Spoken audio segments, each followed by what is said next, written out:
Yo, my Vanessa, congratulations, my Veneto nene beige.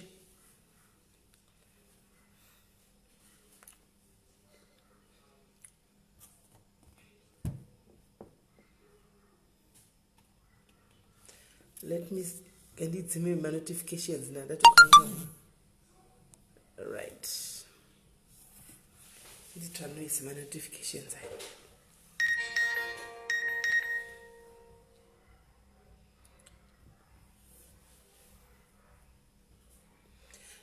Do you want to use your study? I'm waiting for the person to go. No, it's fine. You can go. Take your book. Oh, okay, sure. Right. Guys,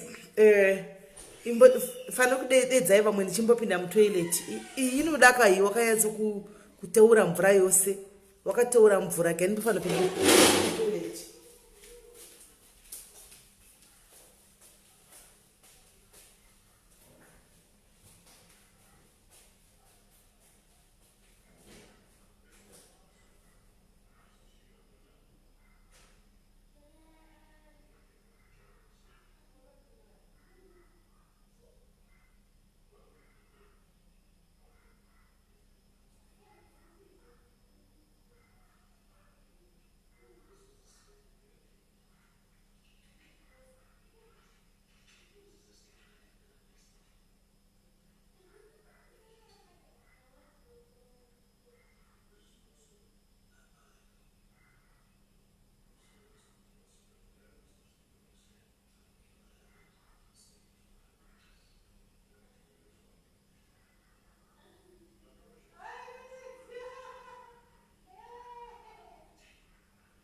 Right, mazero ndokurumidza kudzinga ndiri muno mustadi mavo ndokurumidza kudzinga vana vamustadi mavo kuitira kuti ndimboshandisawo study yacho iyoyo because uko vanonditira noise ndikaenda kuvanita noise ndikaenda kuvanita noise saka munome at least ya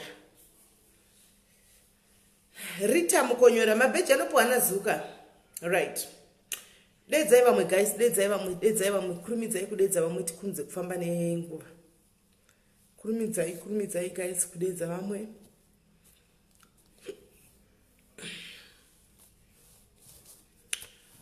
Dedzai vamwe.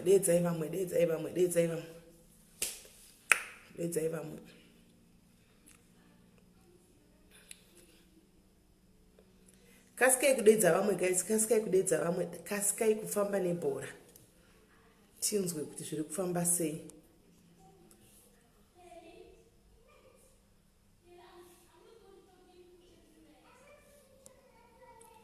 Dedzai vamwe.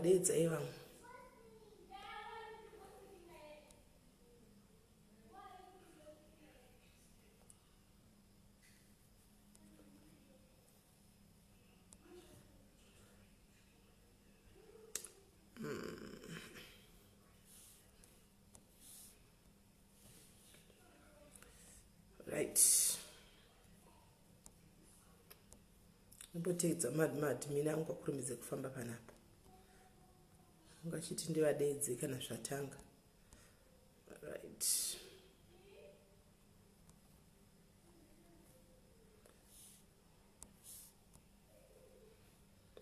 Dedzai vamwe guys, dedzai vamwe.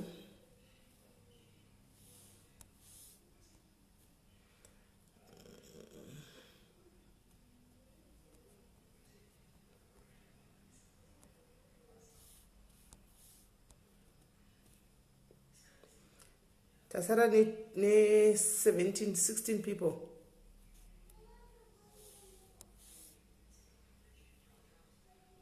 Tasara ne 5 people.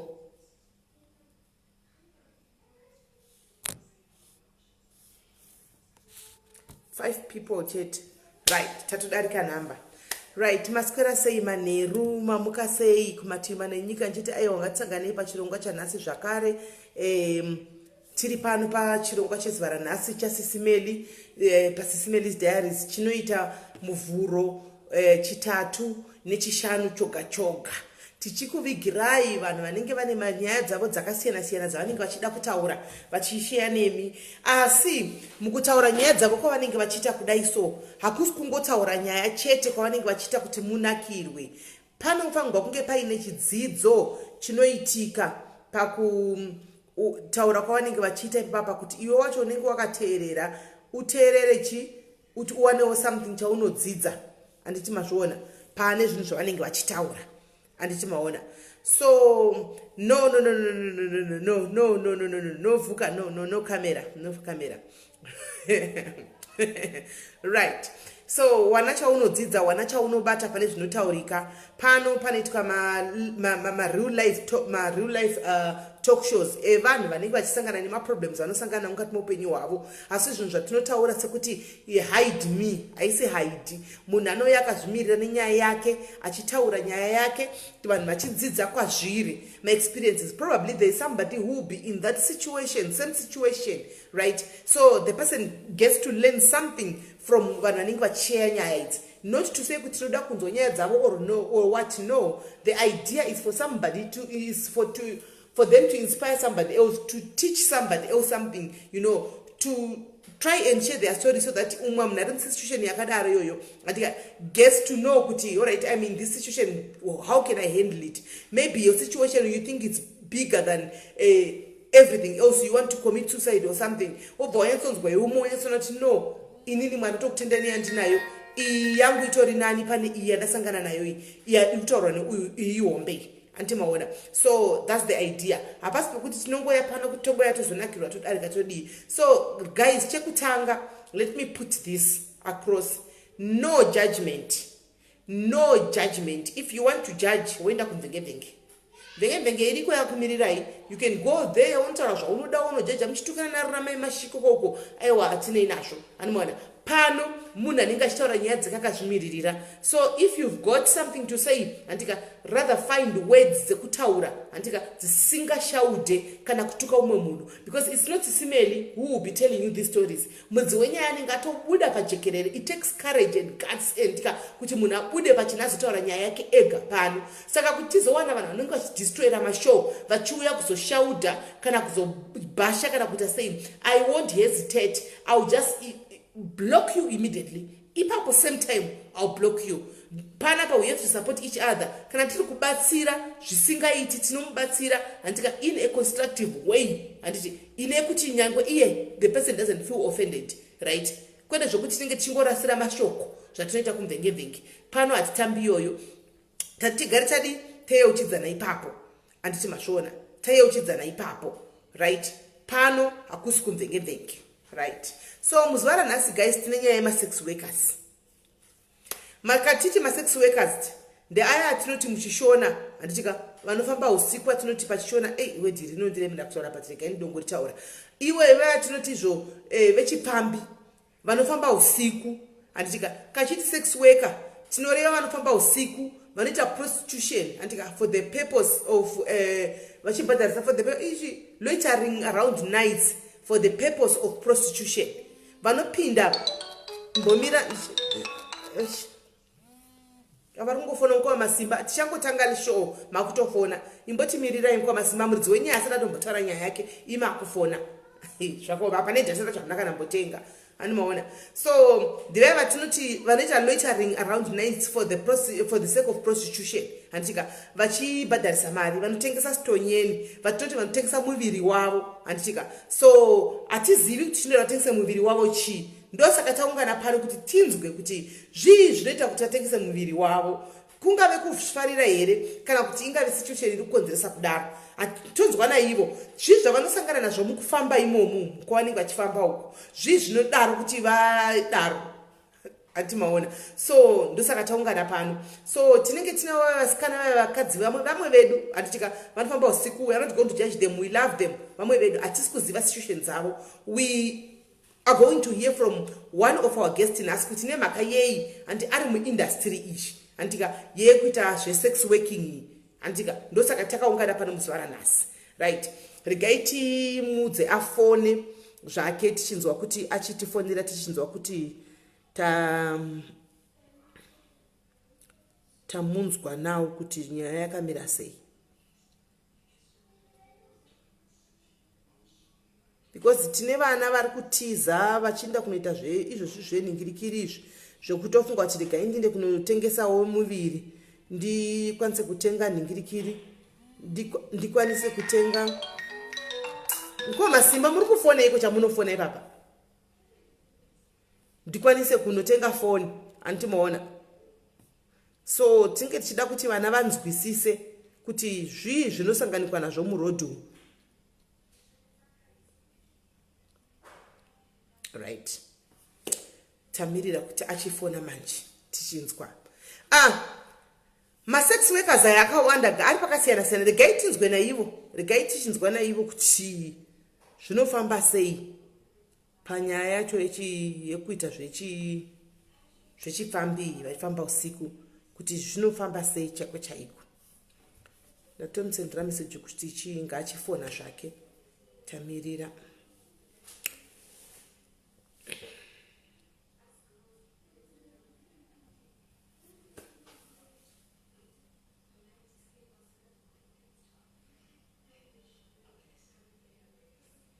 Saka guest yatinayo yezuva ranhasi antika tichangoipa zita rekuti Netsai, ndo zita ratichangomupa rekuti Netsai kumuprotecta wanditi. You have a call. Hello. Hello. Yes Netsai, ndo zita ratakupa muzuva ranhasi. Hello. Yes Netsai. Muraiti makadeni. Tiripo makadi. Aiwa tinokugamuchira pachirongwa chezuva ranhasi tichingoti waita zvako nekuya pano kuzotaura nyaya yako nesu nekusheya zvamunosangana nazvo nezvamuno sangana nazvo mukufamba umu anditika. Saka zita rako ranhasi iwewe takuti unonzi Netsai ndo zita ratiri kushandisa pano pashow muzuva ranhasi, right? So I believe kuti iwewe uri wechipambi unonzi nechirungu yaya sex worker, ndizvo here? Alright. Alright, yeah, sex worker. Alright. So iwe unoita chifambi chako uri kupi? Mati? Unoita chifambi chako uri kupi? Ndiloita ti? Chifambi chako uri kupi? Phone nyuri kubreaka. Okay, unoita chi-sex working chako uri kupi kwacho? Unoshandira kupi? Okay, ndinoenda nzvimbo dzakawanda,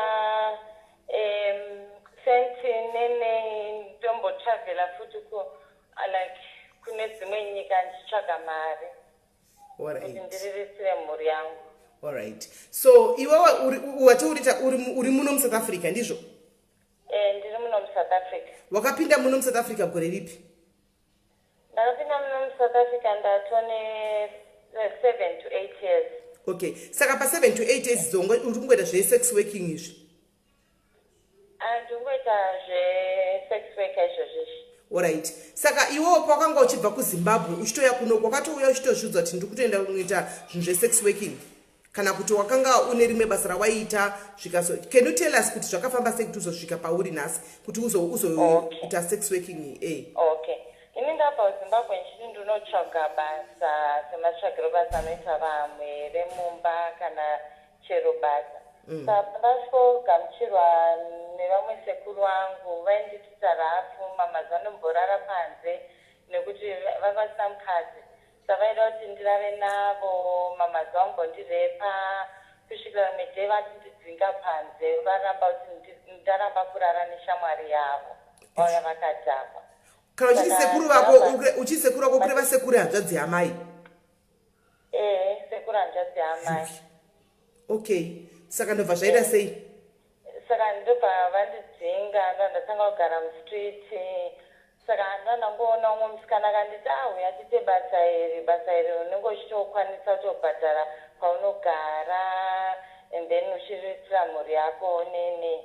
Saka ndokutotanga kuita basa iroro rechihori. Alright. Saka pakatanga kuita basa rako iro rechihure iri wakatanga kutanga pacho wakatanga uchigara nemusikana iye wakasangana naye. Ndakatanga ndichigara nemusikana iyeyo zvinhu ndazoguma ndakugara hangu ndega. Alright. Saka iwe kumusha wakasiya vana vangani? Ndine vana vatatu. Alright. Saka marriage wakambopinda marriage ukabuda kana kuti unambofira waita zvemarriage?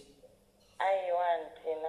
Alright. So even pawakazenga wapinda muchihure apa basa rera wanga wafambira kuti uzotsvaga kunoku handitika wakabva watozongoti handichatotsvaki basa ndakutongoita zvekungofamba hangu izvi kana kuti wakaramba kutsvaga basa asi harina kuwanika kusvika wangotirega ndichingoita hangu zvichifambi full time?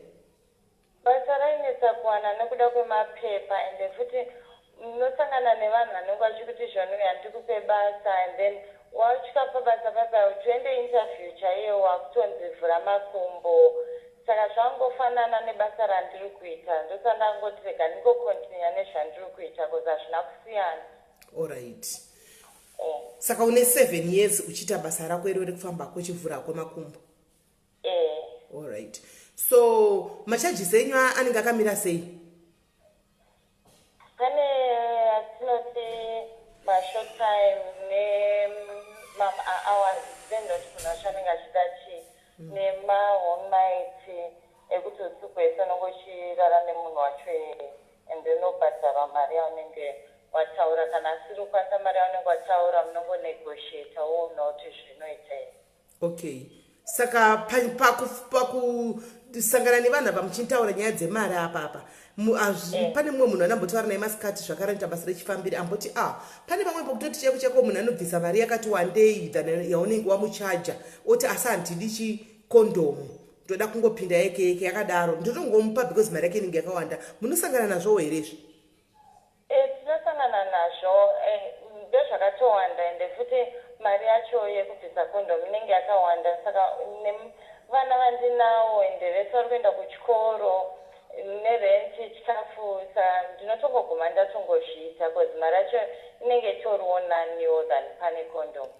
Alright. Saka pamunenge mari yao iwe wese ufa kubva pawatanga kuita basa rako rekufamba iri basa rako unoriona sei? Unoona sekuti riri kubhadhara here kana kuti harisi kubhadhara kana kuti ndezvekungo ifood hand to mouth ndezvekungoti nhasi wapuhwa wawana wadya watumira vana hapana chimwe?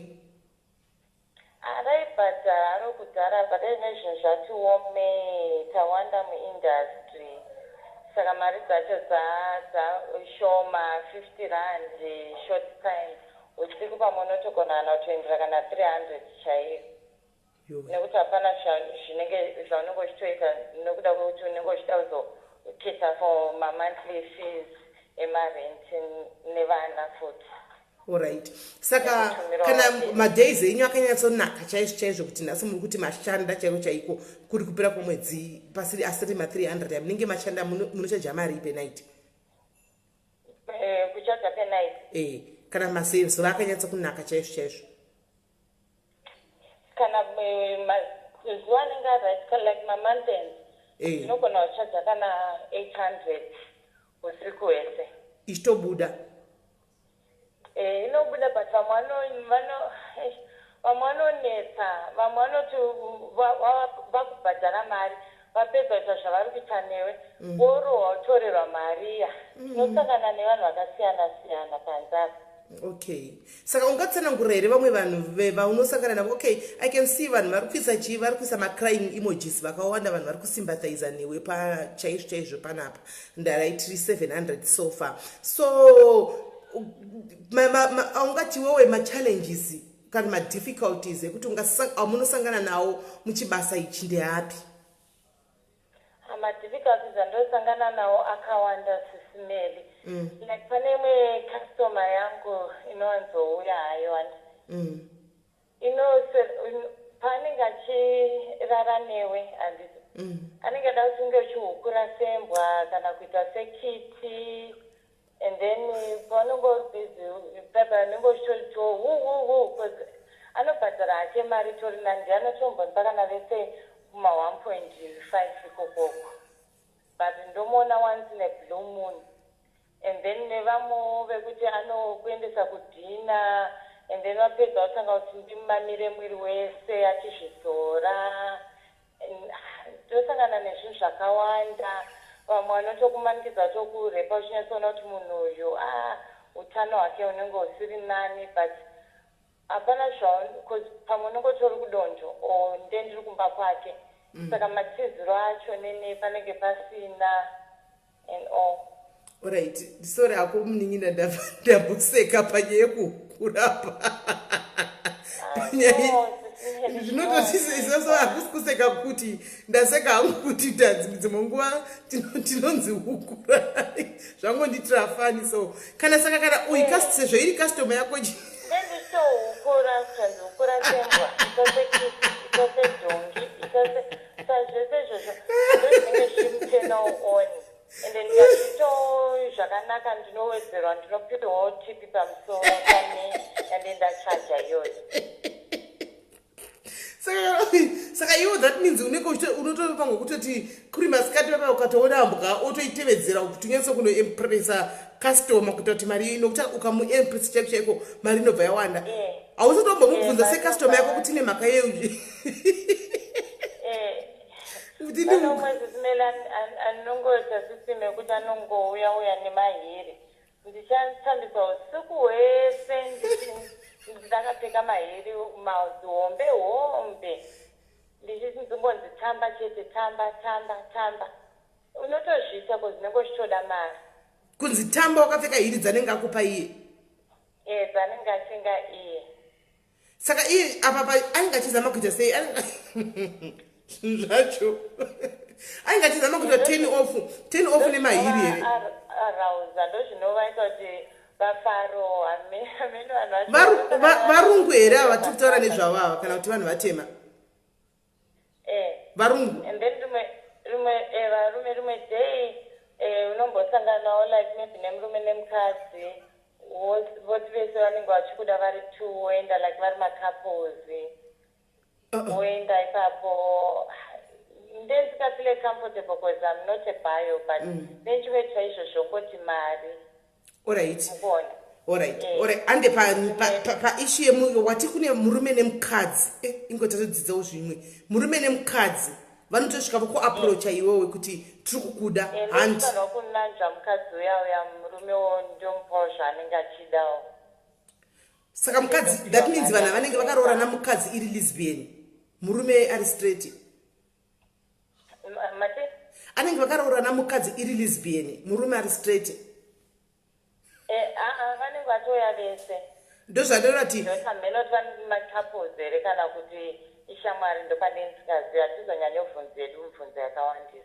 Alright, hatimbodzokera kucustomer yako iyi yekuti unofanwa kuhukurai kana kuti ita sekiti iwe secustomer yekuti hukurai kana ita sekiti secustomer yako yenguva yakareba yauno asi handipatino inouya yokahwani what's in a blue moon but painouya icustomer yako indoza ndotsvaka ningi ndotsvaka netsai handitika paanouya achitsvaga netsai pa ausati wamboita kugara naye pasi mbomubvunza kuti naiwe ko sei uchiti ndihukure iwo hauhukuri sei iwowo sei uchiti ndihukure anoti ndozvaanofarira ndatombomubvunza kuti kasinomborara kana nembwa nembwa nene zvikanzi ndendichitoda kutorara nazvo but ndendichitokuona iwo sechinhu cho chandenichitedzeri sando zvandendichida kana chitokukwira uchitohukura ndendichitokuona kunge ingwa.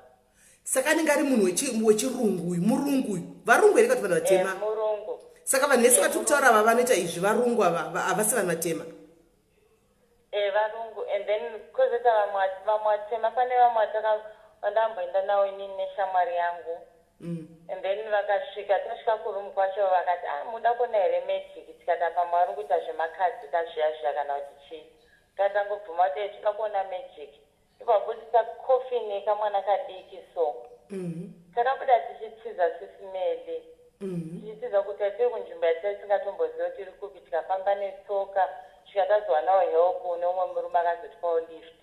Mari manga mapiwa se mari tatapiwa saka makatiza nemari yacho iyoyo tabva tabuda tikatiza tichiskrima because ainge itori kofini chairo saka vanenge vari vanhu vemarituals ka ivava vanhu vatema I think vanga vari vemarituals vari vanhu vemuno muSouth Africa kana kuti vari vanhu vekuZimbabwe mate vanenge vari vanhu vemuSouth Africa kana kuti vari vanhu vekuZimbabwe aiwa mangwari ndofunga Nigeria kana Cameroon here.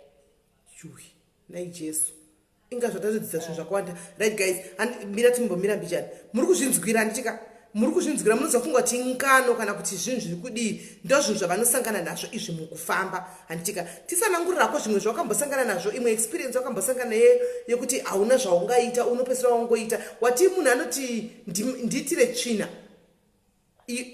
aitondiendesa kudhina but mostly Indian food ane kera ekuitira kuti mudumbu munyatsozara wodya wapedza wochienda otyoti ndimamire mwiri wese iye aisatombondirarame kana ayo but aingoda ndimbomumamira ozvizora tsvina yangu mwiri wake wese opedza ongondipa mari yangu oti ndiendamo. haasi marituals here iwayo? Mendo SIS MELLY sisetangoita mari chete. Kwamuzotyi here kuti maybe kana ari marituals zvinogona kuzokuaffecta in the long run? Ndichitya but zvekuita hapana. Mara tinangokada kuti unganize kuti uite something aitombounganize because maproblems anenge achingouya akawanda and inini vabereki vangu vachivapenyisa ndenichivatumirawo mari hamungoziva situation yekuZimbabwe. Alright. Saka varume vachengeta vana futi. Alright. Varume vechiZimbabwe ava munombosangana navo futi? Tosangana nawo but maZimbabweans kuomera. Anogada kungobhadhara mari shoma but azhinji vacho hansi maZimbabweans azhinji vacho ndo vanenge vachitoda nyoro zvitonzi ndokuwedzera mari ngatise nyoro ndokuwedzera mari ngatise nyoro. Iwo maZimbabweans ayo? Mati? Iwo maZimbabweans ayo? maZimbabweans tosimbosangana nawo Haya. Ko masituation ekuti imimi pachenyu pachibasa penyu muri ve-sex worker, ma-sex workers makadaro munomboitirwa dambudziko kuti pachenyu vasikana imimi munoita kakumakana here kana kakurovana kugwa kana kuita sei matemana nemabhodhoro munombosangana nazvo? Tosangana nazvo katoro customer yemunhu nongosingatongozoti customer yemunhu and then munhu wokuona une customer yake munototanga zvibhakera zvinotomuka motanga kurwa industry yakaoma SIS MELLY. Nango like mabasa atombonomira mustreet ukamira pakona yemunhu unogona kunesana kuti nemunhu. Okay. Saka munhu nemunhu ane kona yake anotomira pandozikama kuti apa ndipaningi. Saka in other words kutaura kuti muindustry menyu kunotoriwo futi nemabhuli ariko mabhuli senge kumvenge kune mabhulika saka kumaindustry kwenyu kunotoriwo nemabhuli ekutoita ndizikama kuti nhingi akapinda anovharisa bhawa. Mabhuli ariko wokutotanga vanotogona kutokunyepera kuti customer yangu wotobhula osiwarowa ipapo wodhazira woenda nemunhu.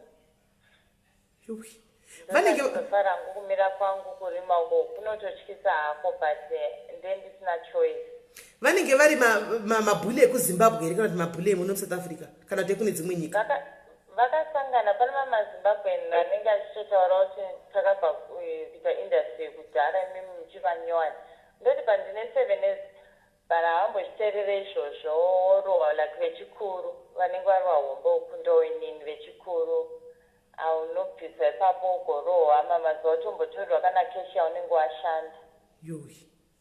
Right. Saka imimi kuindustry kwenyu kwamunenge muchita muri kuita industry munojoinawo here funeral police kana kuti munoita zvokandana mutambo kana kuti mumwe nomwe anongozvionera? Mumwe nomwe anongozvionera. Problem yekuti isusu ma-sex workers hatina kunyanyobatana. Alright. No problem. Saka umwe nomwe anozvionera but panozongoitika futi like maybe kwashaya wanofasa handiti pamwe tachimuziva tinodonata hedu mari toviga umwe wedu oenda kumusha. Okay. Saka makatowanda zvokudaro zvokuti mari munhu wekumusha akafira kunoku munogona kutoraisa kana 15 to 20,000 kuti munhu aende kumba? Takawanda zvisingatomboiti.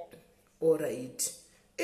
So iwo kwaunogara unogara renti yako unobhadhara mari? Renti yangu ndinobhadhara 2.2 iri one room. Okay. So kubva zvawatanga kuita chibasa ichi iwewe kumusha kune vana nevabereki chii chaunoti ndakaita chinobatika besides kuti waindisa vana kuchikoro chaunoona sekuti maybe ndakashanda chinobatika chingave chii? Kudhara chete ndokwandambotengawo stendi yamama yakangovakwa one room netoilet but hainakupera kwezvinhu zvacho hazvisi kubatana. Ivo vabereki vanenge vasingazivi zvandendichiita kuno kusana nichingowadza kuti kubasa business kwandoshanda mari haisinyatsobatika but ndichangopedziswawo imba kana zvinhu zvaita. Alright. Wosaka vabereki havatozivi kuti unoshanda basa rei kuno vanenge kuti pamwe kushandawo mudzimba? Aiwa havazvizivi. Ya, pakaipa, pakaoma. Yo, right. Anyway, ndingatimbonzwa vanhu vane mibvunzo mumacomments umu tigone kubvunza usati tisataenderera hedu mberi nechirongwa. Kana paine vane mibvunzo guys, mochindibvunza ndoverenga pano, iye obva akudzai achikupindurai. Hanzi kana iri December munenge mune bonus here? Hatina bonus. Alright. Hanzi hatina bonus. Antimaona. Right. Kune kwava vanhu zvokuti vanongoshama mumbosangana vanongoti vanoda kungoshama chete kana kuti kunzi idla munhu iwewo uchinzi idla munhu wechirume andi kungodla munhu just like that wechirume asina kana kupfeka protection. Munosangana nazvo futi zvekuti munhu anenge akashama kuti wonzi idya ingodlako chinhu chemunhu wausingazivi wasangana naye ungochidlisiwa. Tinotya zvototi vamwe vanenge vane like uchitonzwa kuti munhu atori nekaorder vamwe vatombodi nangoti umudya nekondomu vanokudza kuti mudya akadaro. Saka unotomeka sure kuti newo unongofamba uneka mawet wipes kuitira kuti kana wasangana nezvinhu zvakadaro. Okay, hanzi izvo neumwe munhu abvunza panapa hanzi munoenda kubasa every day here? Toenda every day because madays hauwanewo saka ukamira kuti uite off day unofane nzara saka tinotoenda every day. Okay, pakaita umwe abvunza kuti hanzi age une makore mangani? Ndine 34. Alright, but wave ne7 years chibasa, that means wakatanga uri kuma 26 handiti? Alright. Hanzi panokwana nguva yeshort time unoidzura here nhengo yababa kuti zvakwana? Kune vamwe vaya vatoziva kuti vanorambira vachingovepo handiti? Saka unoita zvokuti zvakwana here zvaendera nemari yako yeka kunoita sei? Kana iri short time inenge iri short time kana utopfurikidza unotowedzera mari ndotokuudza kuti zvakwana. Saka munenge mune maminutes ekuti short time imari yakati? Vamwe vongozongowedzeravo mari. Saka munenge muine yekuti nguva yakati iyo short time iyo 5 minutes kana 10 minutes akadarika ipapo wobva wati mari wedzera? Pa 30 minutes ipapapo depends nemari yako. Pane atoti quick short time ekuti maybe like less than 30 minutes unofanira kunge wapedza. And then kozita short time ekuti pamwe unenge wapedzawo kana mari shinu maybe like 250 ndongokupawo right ka 1 hour uneni. Alright. Hanzi kune varume here ma-sex workers? Hanzi kune varume here vanoita zvechi-sex workers zvechibasa-basa ichi? Varipo but like mangochani dziripo dzinotomira nesukuroto. Okay, pane abvunza mubvunzo uyu but ufangwe kudavira zvako kana usingade kudavira. Hanzi pakuita nyoro pakadaro apa hamutyi here zvirwere? Zvirwere tinozvitya SIS MELLY but chekuita hapana. Right. Pane vabvunza ndinotozvitya singatomboiti because ndichifunga kuti ndikazorwara ndikasiya vana vangu but zvekuita zvacho hapana. Okay. Alright. Hanzi izvo iwewe right now for instance wawana rubatsiro unobvuma here kusiya chibasa ichi? Kuita sei? Hanzi are you prepared to leave the industry? Hanzi unogona here kuti ungasiya chibasa ichi? Kuti ndiregedze basa here? Hanzi ungasiya here. Let's say maybe for instance maybe handisi kuziva maybe wawana something chekuti uita uri ungagona here kusiya chibasa ichi? Ndinogona kusiya. Zvacho even nhasi kana muri vanoda kuroora unogona kusiya chibasa ichi? Ndinoregedza. Zvokuti hautopoti uchitobuda usiku uchitoenda? Ndinotodawo kuroorwa. Okay, kupanyaya yemadrugs apa pane vamwe vanoti hanzi munotanga madya madrugs straight kuti munyatsoita performance yakanaka, especially panyaya dzekunzi maybe kana kuti munhu achida kudyisa kana dhodhi kana kuti kukurana kudi. How far true it is? It's true. Pantori nevamwe kutoti vanotoita everyday madrugs nene, but inini hangu hazvisi anotokumanikidza kutoti nguya totanga tatoita madrugs tomwa zvisine doro tozoita basa redu, saka ndinotorovawo zvinenge zvichirohwawo panguva iyoyo. Shit. Yeah. Mere kuti ungarara ne2 varume panguva imwe chete. Mazuva anotomboya vamwe 3 vese vobhadhara mari dzavo, vanenge unenge unawo musame room navo vese vari 3 endavo. Umwe achiita umwe vamwe oitawo ngari maybe mukati mangu umwe pamwe ndichimudya umwe pamwe ndichitambisa neroko vachichinjana kudaro. All right. Hanzi, what are the risks that comes with this job? Hanzi, tsaona dzamunosangana nadzo kana kuti tingati zvamunosangana nazvo zvisina kunyatsomira mushe panyaya yechibasa ichi chii? Zvakawandisa. Vamwe vanenge vachida kana kutokurepa kumashuro uku chaiko chaiko. Like 3 months back pane pandatombopoza ndatoita breakdown. Umwe murumewo anotanga ari wekunyika kupi. Agondimanikidza ako kumavundisa kenduru kumashure kwangu uko nene achinditsvukirira kuti waindichiita kabasa aka. Mari yangu anga atondipa hangu, but zvinorwadza. Yatombogara 1 week ndisiri kuenda kubasa. Ndingochema everyday.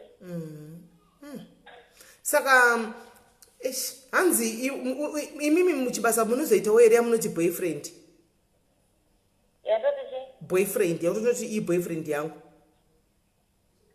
Maboyfriends anonetsa pachibasa pakuzi ukapira wangoita boyfriend munhu yaachatombokupei mari. Alright. Saka anenge akutoda hake mahara nene ukuyo unenge uchishanda. Varume vachinzirestete. But vamwe vanoitawo laki rekuti anobva angobvisa muchihuro oita boyfriend yomuchengeta utogara naye. But kashoma sangana nevanhu vakadaro. Alright. Saka imimi pamunorara nevanhu vakasiyana siyana apa pacho unenge uchiri pane pamwe pautonotombosangana nemunhu anotombofarira kuti mafeelings apa aita apa nhasi ndanakirwa munhu uya chero singamuzivi. Kuti ndasangana nemunhu wausangana naye kuti nhasi ndanakirwa chero usingamuzivi ako baba vandigonera. Ndosimbosangana hangu nevakadaro kuti uyu anonyatsogona zvototi anenge atori favorite customer yangu yekuti nangu akasvika ndinomwe munhu ndogona natosiya kwezi ndozvati ndechinakirawo kuti achindipa mari. Asi unenge uchidawo kumbofarawo. Okay.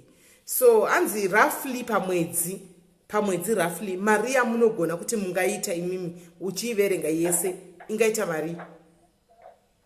Roughly pamwedzi kana kuti mwedzi wacho wangu uri right wangu uchishandikawo ka. Roughly ndosvisa kana ma 3.5 koko kuma 4,000 pamwedzi. Zvino ukasvika 4,000 iwe wacho unobhadhara rent 2.5. That means wobva wasara nechi ende ndotumira kumba kana 1.5 zvangu yabva yapera usina kutenga chikafu. Ndofanira ainini chikafu ndenichingodzvingiridza pete akashoma kutenga magrosari. Okay. So iwewe pachako pane kutengera chikafu futi. Alright. Iwewe pachako pane paunotombogara pasi anditi uri wega uchifunga paya kuti ini ndikasiya chibasa ichi kuri kuti ndikawana zvakati zvekuti ndiite paupenyu hwangu chibasa ichi ndinosiya. Chii chawakambofungira chaunoshuvirawo kuti ukawana chimwe chinhu unosiya chibasa ichi? Ini ndosimboshuvira kuti dai ndikawana even like customer chainoshandipa mari akawanda ndofarira kubika stereka ndovhurawo kitchen yangu yande ndichitengesawo chikafu chinenge chabikwa neni like maybe ka small restaurant andabasa tikavhurirwa kupi but as long as there's something chinengeshindipa income, I would wish that in my life. But okay, saka unotogona kuzvokubika, utori nepassion yezvokubika bika izvi. Ndinogona zvokubika, ndinogona singatomboiti. Alright, saka now okay, mira ndimbopindura uyu. Hanzi after 7 years you should be charging better prices. You are now a pro. Prada, Gucci, I think she said it from the start kuti ndapandakaita mari pekutenga pazvaka zviri nani. Ndakazama ndakatenga stand ndikavaka chi1 room. And patiko zvino industry yavo ine ma challenges ekuti vawandisa. Competition too much. Saka pa competition pane ma competition ma prices anodzika. Umwe anotoya kuti kana 20 rand chai. Handiona. Umwe achiti kana 50 rand chaiyo. Saka iwo kuti uzotaura zvokuti anzi 1000 haibudi munhu anoenda kune we 20 rand. Because zvinhu zvakafanana izvi. Zvinhu zvakangofanana. Alright. Saka iwo wakambotogara pasi ukaita calculations kuti restaurant yako iwewe yaunoda kuti chishuwo chako chokuti at least utange small like kutengesa akati restaurant utengesa masipahlo anditi matoti makota muno ayaya. Kana chitaura restaurant ka tikutaura chinhu kuti utangire pasi andika you can't haungogoni ngotsanga chinhu restaurant inenge ine ma ice cream machine inenge tikutaura chinhu pekuti pakona pekuti maybe unogona ngotengesa ma chips wotengesa kana kuti makota handiona ndichuma drinks anditi wakatomboitawo here wakatombogara pasi ukaita budget kuti zvingadei mari kuti utenge zvinhu zvakadaro. But okay, not really like makota. Inini like in food kwandiri it's like art handide. Zvototi ndikaona like my customers kuti like anogona nditora like for maybe like 3 days ndirumba kwake or somewhere. Ndinotobika zvokutoti anondifunza kuti ko why usingabike, you know, zvimwe zvimarecipe zvandongoita ndega from musoro mangu. Nene zvoti ndinombowisha kuti nango ndikavhura kana kanenge like a tuck shop like that. Ndoita create a menu yekuti vanhu vanenge vachitenga chikafu chandendabika but chikafu chinobva musoro mangu noti chikafu chakaitwa noumwe munhu. Okay. Saka kunzvimbo kwamunogara iwewe nzvimbo dzekuti ungavhura chinhu chakadaro dziriko? Kunzvimbo kwaunogara iwewe chinhu chekupa nzvimbo pekuti ungavhura chinhu chakadaro chekuti unotanga kuita kanhu kadiki diki yekuti unozvimaketa uchiita food industry yako iyo iri dziriko nzvimbo dzakadaro? Muri kubreaka.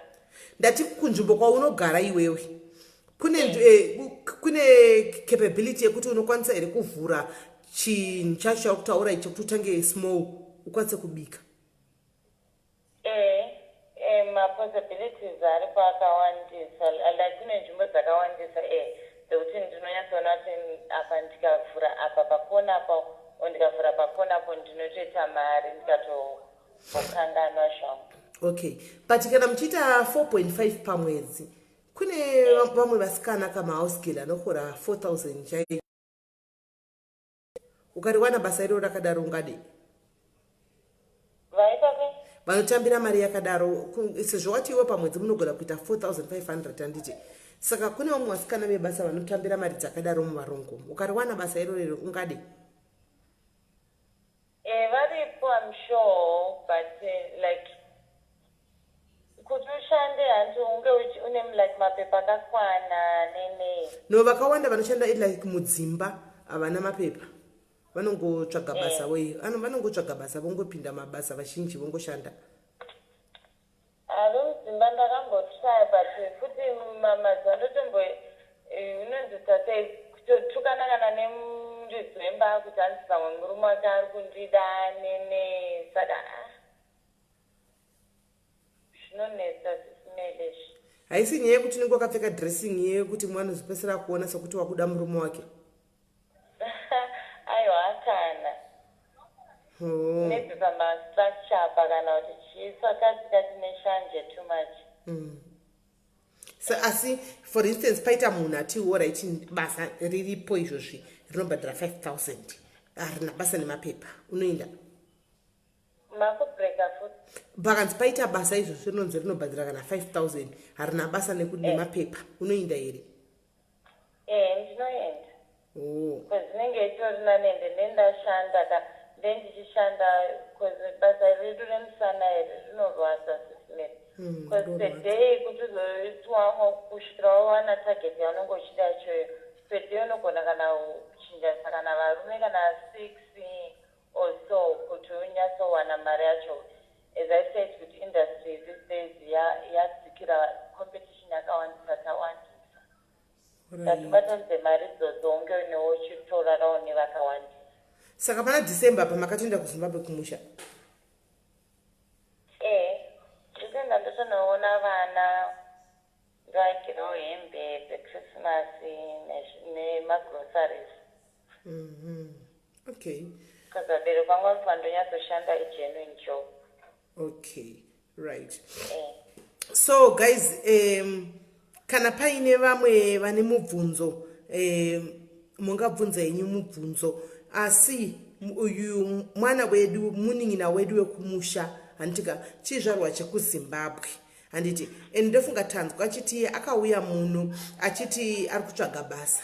Sekuru achigara nasekuru, sekuru vake ndodzamai vakapesera vakatanga kurara naye, vakuchirara naye vakapesera vakuti neshamwari yavo ichirarawo naye handichimaona kusvikira azotiza akanzi nemwe kanogara mustreet akazonzi nemwe musikana hande kuchibasa ichi. Isituation kai, right? Munhu akasiya vana 3 kumusha antimazviona. So guys, ini chandoda kungoapila kana mutaunza guest achingazvipira kuya kudai haangouyi, anenge azviuyira pano panyaya yekungoti regai ndinde kunotaurawo nyaya yangu pamuda ndinowanawo rubatsiro.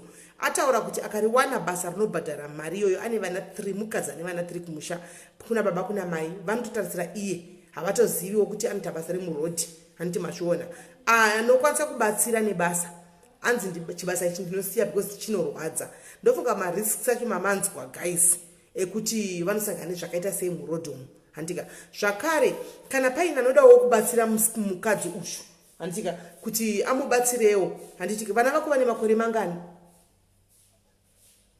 Vana vangu muhombe ane 9 and then umwe ane 7 and then mudiki wacho ndiye ane 4. Saka ava 2 ava ukatovaita watove muchibasa ka vadika? Ndaitoshanda nditori nenhumbu dzacho ndaichitoshanda. Saka wanga wamboita boyfriend ipapo? Aiwa sisimele mazuva andi makastomers aya anenge atoda kuita neni nyoro ndendichita and then munozomuudza kuti ndazobatsira nhumbu ongokuti hauri hure nene. Saka kweuyu wekutanga baba wacho ndakawana mubasa redu iroro but vanomboedzawo pavanenge vakwanisa kungotumirawo mari. Saka uri kundiudza kuti vana 2 ava vava ndeve kuchibasa uku? Ndeve kuchibasa sisimele. Saka vana ava vatozivi vana baba wavo? Vatoziva na baba wavo and then nenokuti ndechinofungidzira pamwe ndiningi.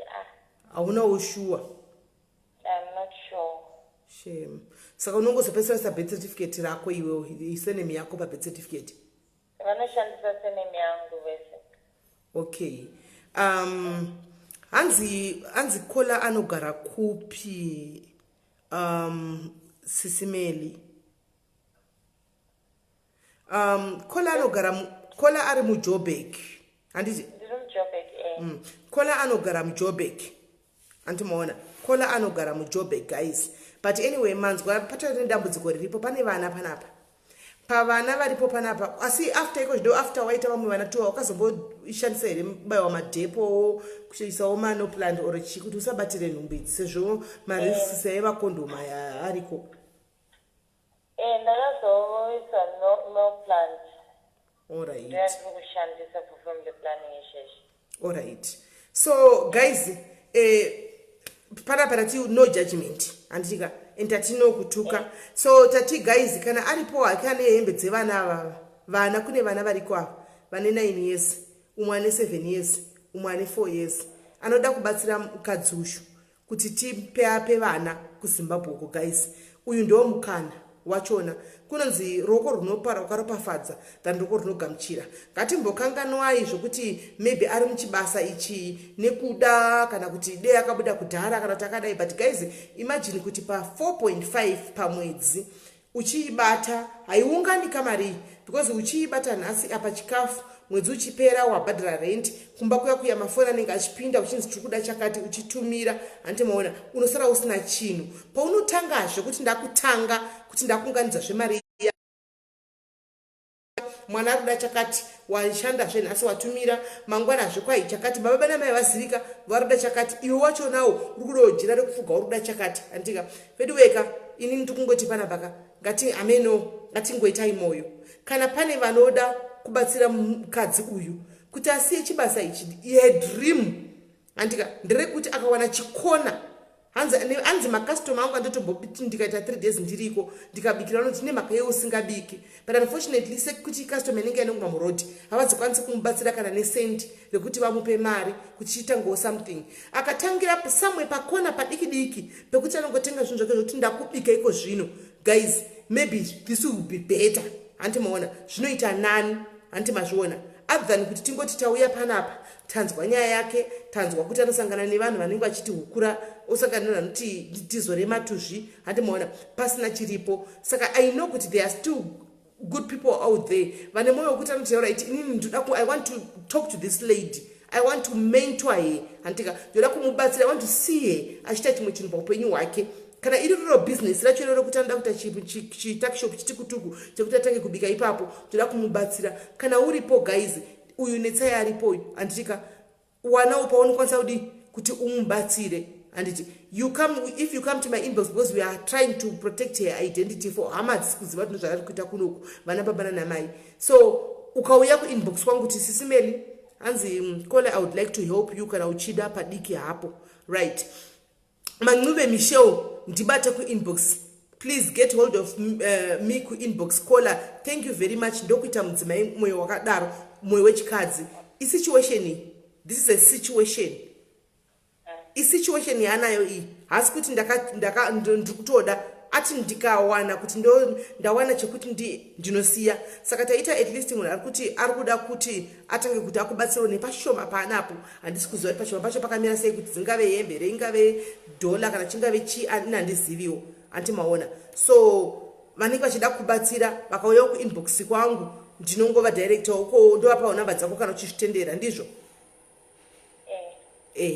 ndovaisa kuinbox kwako then modi mopedzerana ikoko motaurirana ikoko zvauchabatsirana ikokoko mobatsirana ikoko handitika so munotombogara muchienda kunotestiwa here kana kuti motoziva zvenyu mastatus enyu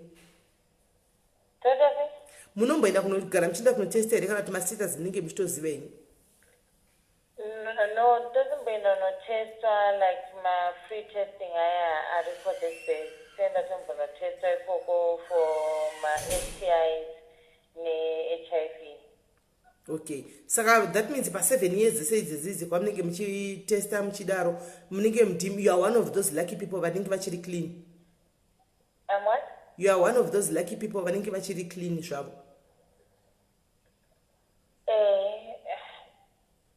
Like matest angu kufaina kabuda zvakashata but hapana zvokusvita. Wakabuda zvakashata? Saka wakatotanga kutora treatment yako here? Ndechimwe hangu mapirisi. Ko paunofamba papa waita 3 days uri kwaunenge uri mapirisi unoita sei manje? Handinenge wabuda usingazivi kuti ndiri kunoita 3 days ndiri unoita sei? Mapirisi angu zvidembe. Unofamba nawo? Ndombomasi because mama zatombosanganawo kuti nepolisi tichibvisa murodhi. Saka ukasungwa usina mapirisi acho hawakupe police station saka unotofamba unawo. Alright. Aiwa hapana kuipa kana uchifamba nemapirisi ako then panenge pakangomira zvakanaka ndo patoda kuti ugare uchifamba netreatment yako kuitira kuti vana vaya vari kumusha pasaitika any era pakaitika any era unozogona kudi kukanganisa zvinhu zvakawanda vana vaya antiona guys if you are not convinced kuti kola vanhu takasiyana matauriro zvakafana inini kana ndikataura inini kana ndichitaura munhu anogara chira SIS MELLY ko muri kupopote but ndinenge ndisingapopote this is who I am this is my voice right umwe munhu anenge achitora nevoice rake rakatodai zvokuti imi munge ndichitofunga kuti pamwe ari kudodadana nezvaari kutoita nebasa rake but asingatodadi naro zviri izvo zvaanotauri antimaona it's not easy for somebody to come here and otokuudzai even nestatus yake kuti ndakawanikwa ropa rangu risina kutomira zvakanaka nditori pachirongwa moti hanzi munhu ari kudada nazvo. Ngativei nemwoyo guys. Ndaona comment ya apa yomwe munhu apa. Handika it's not easy kuti munhu angoya pa mose panapa hamuzikana hatizivi tese including inini wacho hatiti handitomuzivi. Handimaona ongoya pano kudza kuti nditori kutomwa hangu mapiritsi angu then motanzi ari yakadada nazvo chikuru nandada nechirwere naimi. Ngativei nemwoyo guys. If you don't have anything to say ingonyarara zvako kana kungoskipa zvako kungoda hapana chinombobva. Handimaona. So netsai thank you very much. Andika you can go kuma comments okoverenga ma comments iko zvinotimbopawo mukana vamwe varoda kufona. Andika panyaya yako iyi tinzo kuti ivo vanenge vachitaurawo kuti chi. Anditika. Thank you Sis Melly. Waita hako thank you very much for opening to us. Vashoma vanozviita izvi. Waita basi. Okay, thank you. Bye. Right. So guys, the number to call is 071 01 01 707. Varikuda kufona antika varikuda kufona vane zvavanoda kutaura anditi 071 01 number dzacho ndakatopina kumusoro kwe live ndichitanga live ndinopina number dziri kumusoro kwe live pa caption 071 01 01 707. So varikuda kufona antika can you please call mofonawo muchitaura mashoko moda kutaura maybe hatisi kuziva zvamunoda kutaura handizivi handiti fonai zvenyu mudi mutaure zvamunoda kutaura.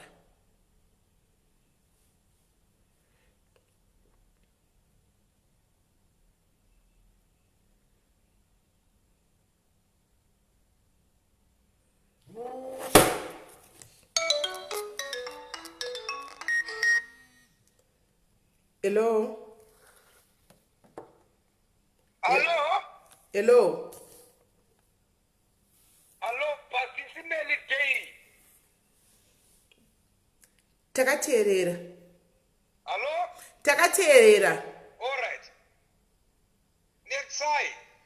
Achiri pere mwana wangu. Arimo. Netsai ndetwa mkoma masimba uri anzazi yangu iwewe. Ndechekutanga. Wanyora pasi. Anzazi. Kwaasi kundipindura sei. Aiwa adrop apinda muma-comments. Saka ave muma-comments. Saka anenge achikunzwai imi mava pafoni. Okay. Children plus next time tuna ma-conference calls. Conference calls.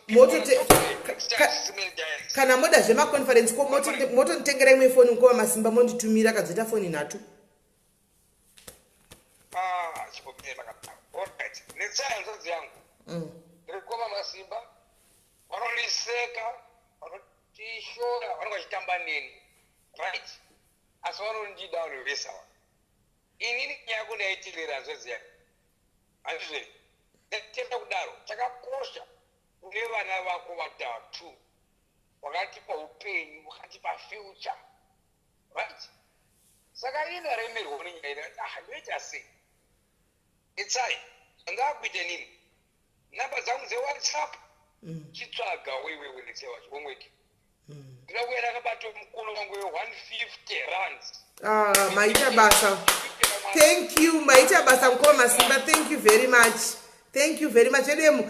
Malavu nema likes for mukoma maraba. Malavu nema likes for mukoma maraba. Mukoma maraba vati ndinoda kubatsirawo ne150 rand kuti maybe to just to atinga fulfill dream rake 150 rand. So tinokutendai mukoma masimba vedu isaiwo malavu nema likes vedu we chakanaka ngukaurungwi munyu. Aiwa thank you very much. Ari kumwaya malavu nema likes.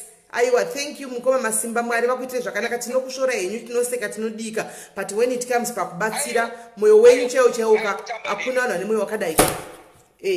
Vanongachitamba neni. Ndiri mukoma wevanhu. Ndiri mukoma wevanhu. Vanongachitamba neni. That's fun. Alright? Ndinoplaya role yasekuru paFacebook. Ndiri sekuru wacho. Saka netsai number 2. Chitini ndiri kusponsor show airtime yeshow iyoyo yekuti paripite SIS MELLY baba. Mukoma masimba vakapromisa havasati vasponsor zvavo. Show yanhasi yasponswa naEd10 ndiye asponsor show yanhasi. Mukoma masimba vakapromisa kuti kubva pavhiki rinouya mwedzi uchipera for the next 3 months ndo vachange vachisponsor show inoyi ichindirira mberi. So mukoma masimba nditendereiwo kuna vhuka. Vhuka Zimbabwe ati netsai ndibate ndoda kubatsira kuti utange business rako ndivhuka Zimbabwe. So mukoma Masimba muri mukoma wenu ndimukoma wevanhu nditenderewo kuna vhuka Zimbabwe.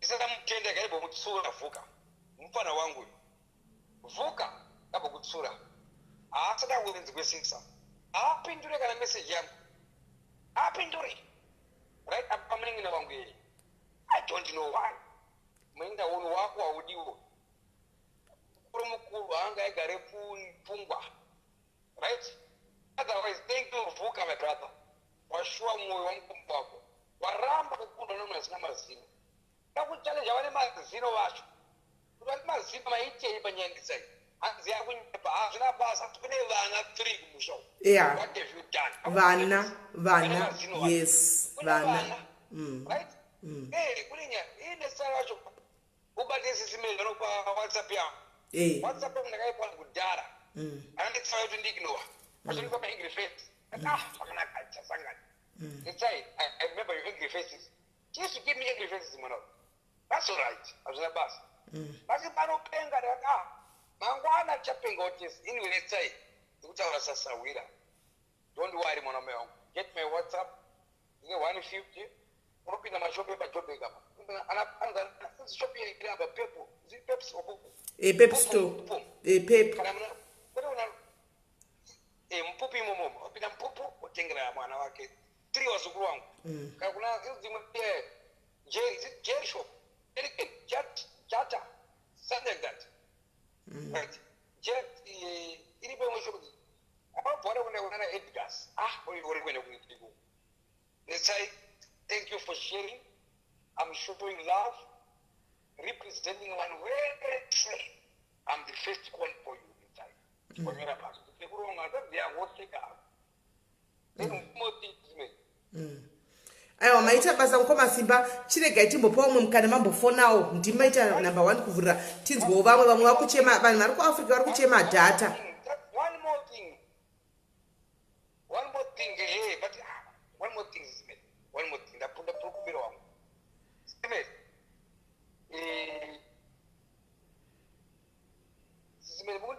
takateerera mukoma Masimba vanhu havari kuchema data chitaurai vamwe vapinde mukuzopedzisira kupinda futi. Change your attitude towards me. The way you talk to me, that's wrong, isn't it? Mukoma Masimba munoziva here kuti data rinonetsa kuAfrica. Mukoma Masimba live inokata vamwe vasati vafona data hatina data isu kuno kuAfrica rinogona kutikatira vamwe vasati vafona.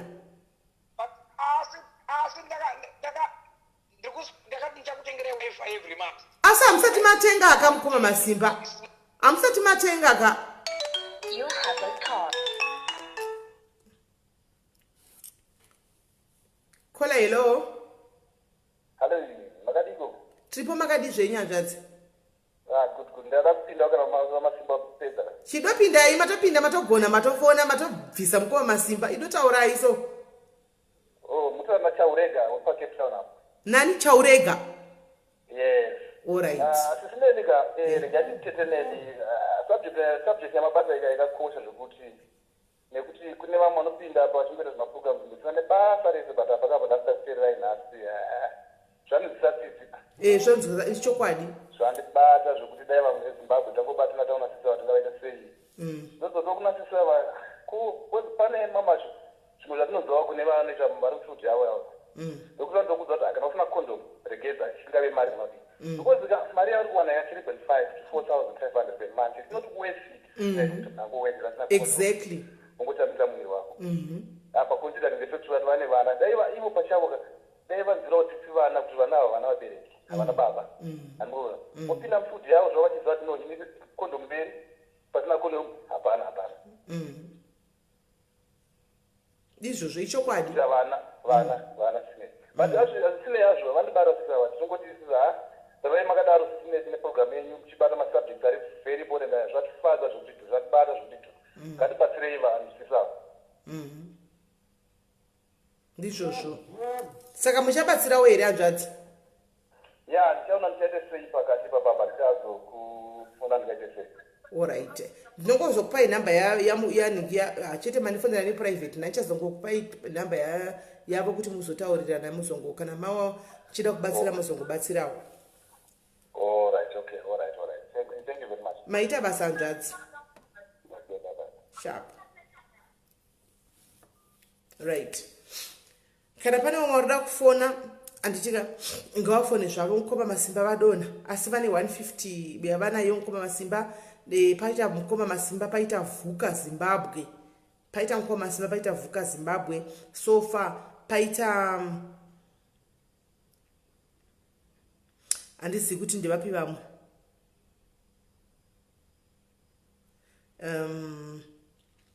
handisi kuziva kuti vamwe ndevapi vanenge varipo right. Varipo here vamwe vari kuda kufona guys kana varipo vamwe vari kuda kufonawo namba yekufona ndakapina apo yo 071 01 01 707.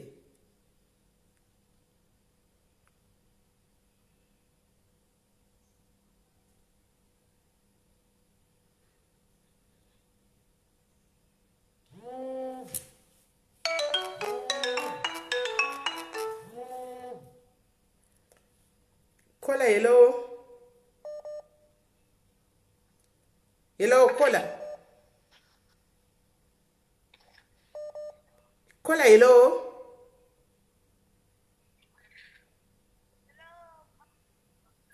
Hello, Kola. Hello.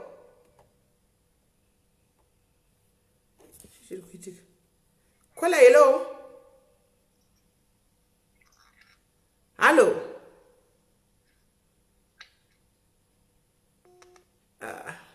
Kola network yake inengere kunetsa.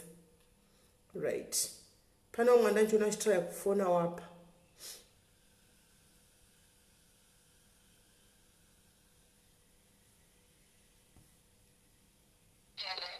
Hello Kola, maswera sei. Taswera. Urunzwika. Oh, okay. Ndangachida kuti pane ma-comments andaona evanhu vanga vachijaja about kuzvara here kuti ane vana vakawanda and she's doing it recklessly. Do people realize kuti kune vamwe vanhu vekuti nyangwe akashandisa contraceptive ipi hazvitoshandi and then they end up having kuti vafanira kubviswa chibereko. You have a call. And the number call. You have a call. Ish. You have a call. Hello.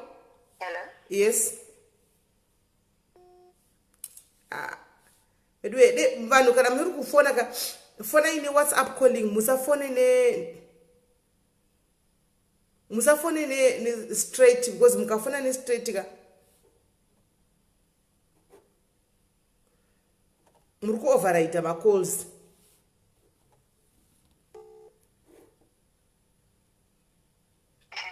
Hello.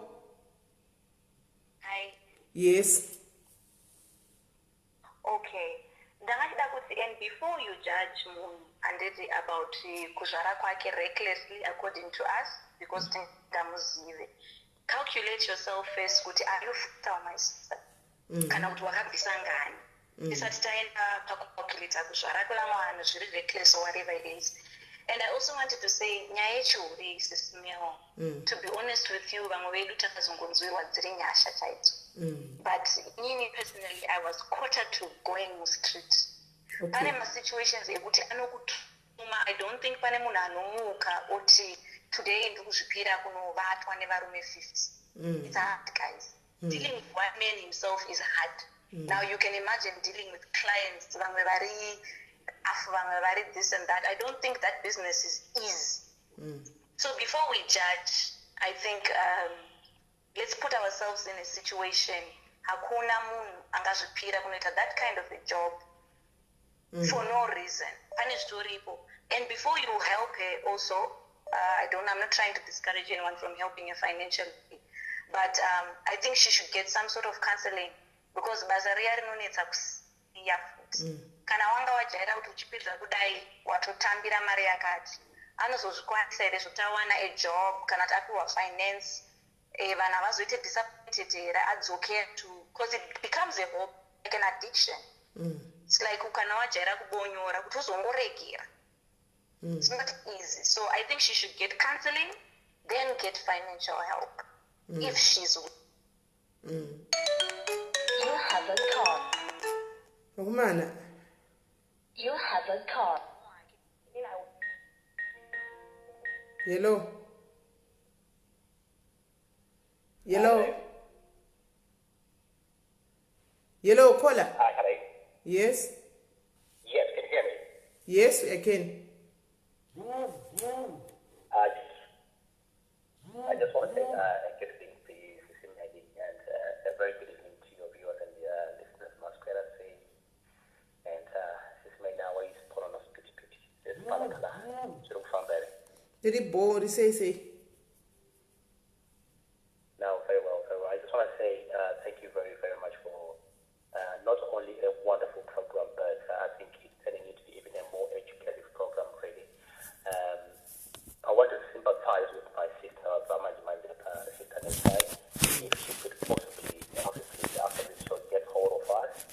Like I said, we have got a few pennies, 1 or 2, 3 pennies that we have put aside as Muka Zimbabwe group, and we'll see if we can try to help her with what she proposed earlier on, and hopefully, maybe if all goes well, we'll come back again on this program and obviously prove that your program has actually brought some successful stories, fruitful stories, and at the end of the day, we probably have a very positive outcome. Thank you very much, Fuka. Thank you very much, my brother. May God bless you, my Itabasa. Thank you very much. Yeah, that's what I say. Thank you, Fuka Meli. Just keep the good work going, and may the wonderful Lord bless you. And above all, we want to pray for that sister's protection. I think that is what is really important, because the Basara can pray. Anything can possibly happen. So let's continue to pray for these people and for their protection. Yeah, because the more we take them, the more we take them out of the street, the more we are also making our country better. I'm sorry, can you kindly say that again, please? I'm saying the more we help them, is the more that we are contributing to our country to make it better. Oh, sure, most definitely. Let me not take time to talk about for now, but may God bless you, SIS MELLY. Thank you. All right. Thank you very much, Foka. Thank you. All right. Ndivuka uyanzi tine program yatinayo tine mareta tinisa asita side yefuka Zimbabwe muka Zimbabwe, so I will definitely help this sister of ours, and then they'll come back here vachizoti vashambisa sei anditi maona. So varipo here vamwe vachada kufona ndataura hanzi navuka vane mari yavo yefoundation yavo inonzi Fuka Zimbabwe muka Zimbabwe yavanayo, saka vari kuda kubatsirawo sisi ava handitika kuti vafufile dream ravo.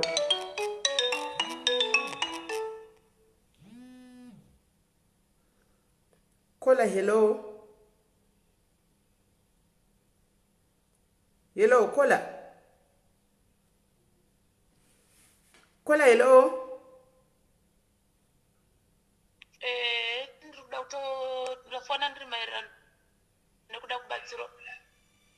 Taura yini? Ndafona ndiri maererano nekuda kubatsira. Hello, muri kundinzwa? Tiri kukunzwai.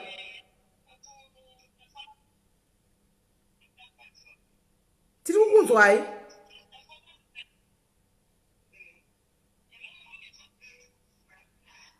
Ndafona maererano nekuda kubatsira musikana uyu. Ndoda kumubatsira nekuti ndakambenge ndiri padambudziko rakaita seraanaro, ndakanga ndatoluzawo hope paupenyu. Ndaluza hope paupenyu kudaro ndakangofunga kuti solution ndeipi. Rega ndiitewo zvekutengesa muviri wangu. Asi pandakatengesa muviri wangu ndakangotengesawo zvimwe zvezvekuti ndaisazvifarira but zvaindirwadza semarwadziro ndofunga zviri kumuita.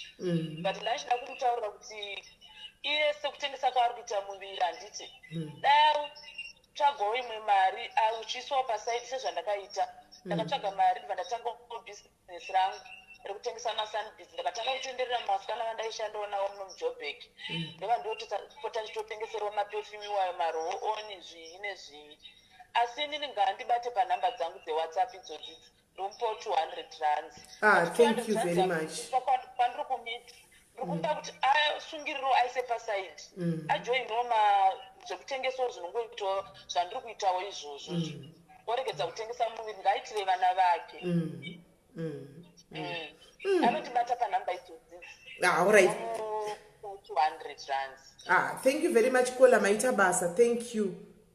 God bless you.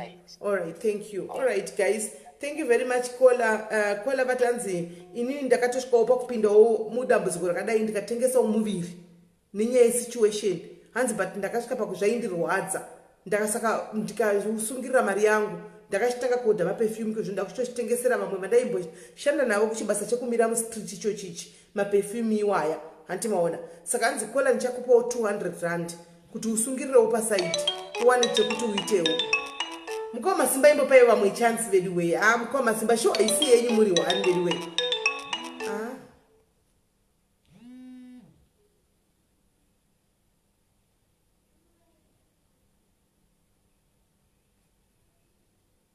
Hello.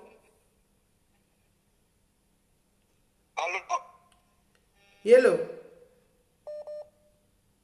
Hello, Sis Mary Day. Mukoma masimba imbopaiwo vamwe mukana nditi mambotaurawo here chipaiwo vamwe mukana akavambotaurawo pashow panapa. Ndine nyaya yakameli yandiri kudetsa vanhu. Mukuno wamukoma masimba wapa 300 rands.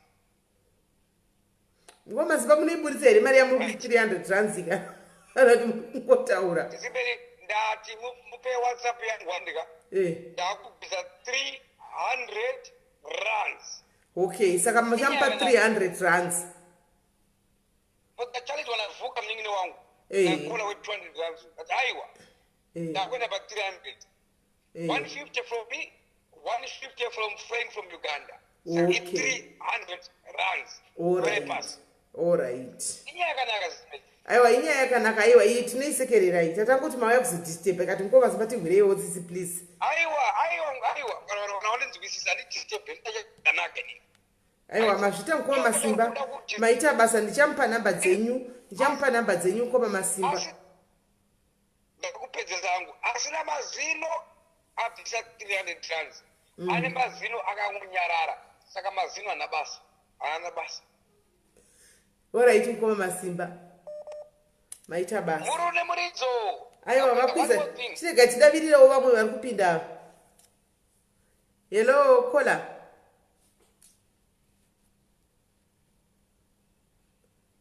Kola hello. Kola hello. Kola hello. Hello Sis Melly muri kundinzwa here? Takukunzwa manje. Ndiri kuti ndoda kubatsirawo hangu kuona avo kana vaine. You have a call. You have a call.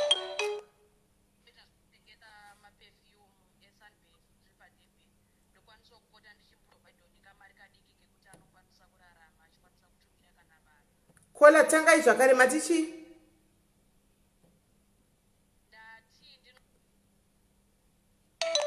You have a call.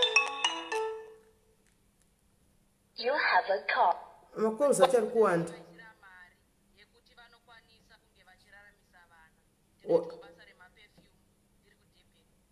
Alright. Saka tinombondibata kuinbox. Ndokwanisa kumusponsor nepashoma. Alright. Maite henyu wedu we vatengese vanokwanisa kutengesa maperfume senge iwaya muri kutengesa ndikona makaisa pa profile picture yenyaya.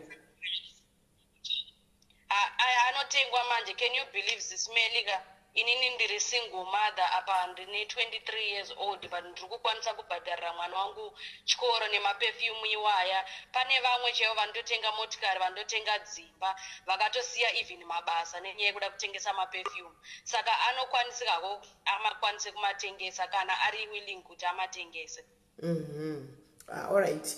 Thank you very much Kola. Saka mimo ndisira message ka so that my number awanda ndisazokangana ndivape manamba acho ese then mutaurirana moziva kuti ndiani muchibatsirana kuseri ikoko.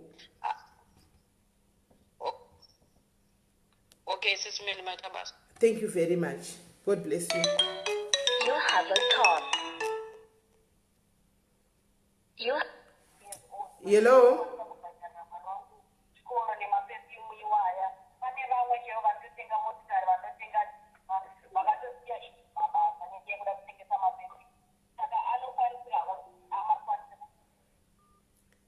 Kola vari kutifonera vakaisa foni imwe yavo kuti vanzwe zviri kutaurika apa. Zvino tinovanzwa sei? Zvacho. Hello. Hello. Yes, SIS MELLY. Muri sei Kola? Tinofara makadiko imini. Aiwa tiripo zvedu. Mimi ndivakupa advice kuna sisi wangu ava. Ya, kuti sisi ngawatiregedza kunyanya kuuraya ava. Ngawachikuurayawo picha. Alright. Wangu kukwanisawo kuprotectawo kuti zvane zvisinga kurerukirawo picha. Ya, at the same time ngavaregedze kuti wogive up. Kana vaona kuti zvakurema ngavangogara vasiya. Manje vakasiya kabasa kuvana vacho vodyei vasati vawana chekuita.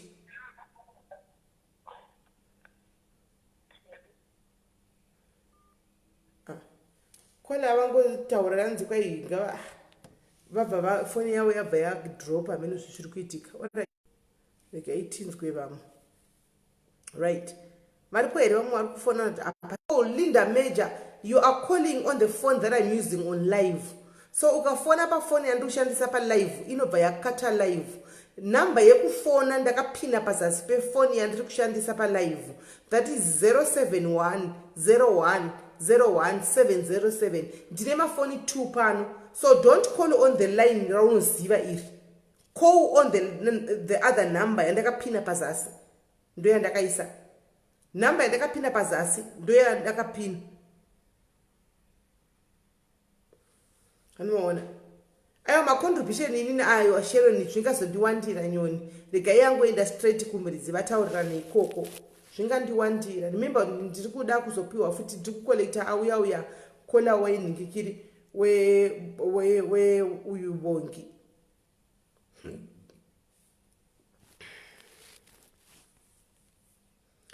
Linda, I know you are trying to call, but number to call ndakapina pazasapa 07101010707. Ndo number ikufona. Kwete number kwete yaunoziva iwewe. I'm using another phone because ukashandisa phone yandiri kushandisa iwewe tinobva tadonha pa live tomboita zvokutaura. Handimaona. Vari pedyo vamwe vari kuda kufona guys kana pasina tipedze zvedu live. Ndofunga madzidza kune vanasikana vari kutiza kudzimba vachifunga kuti kustreet kune life, vachifunga kuti kustreet ndinoenda ndokunowana mari, it's an easy money. Handika yandinosvikungowana ipapo ndobva ndatenga foni ndobva ndadidi mazvinzwa. Kuno hukura vanhu vanohukuriswa sembwa, vanhu vanoitiswa sekiti, vanhu vanomamirwa kumastituku. Vanomazviona vamwe makofini evana zvinhu zvakasiyana siyana. Kumastiti kune mangozi dzakawanda dziriko. Kune vana vari kufunga kuti ndikaitiza vabereki kudzimba tichienda kuita zvinhu zvakadai so mustreet umu. Chifunga iruviri mazvinzwira nakola.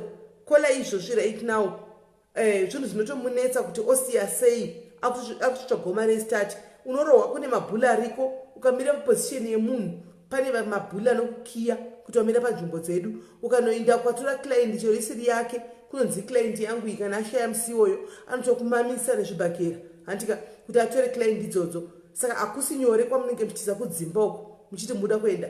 Nemi vakadzi vari mudzimba vari kutiza varume muchiti muri kuenda kuchihure. Musi wamunobatwa nevarume mukadzi full time chiindai kuchihure kuya ndo kwamunenge makunzi chiindai. Ndo zvamunosangana nazvo izvi. Saka zvinani kugara nemashurugu enyu. Garai zvenyu nemashurugu enyu. Anokutengerai chikafu, anokutengerai jira rekupfeka. Handika muri mumba imomo.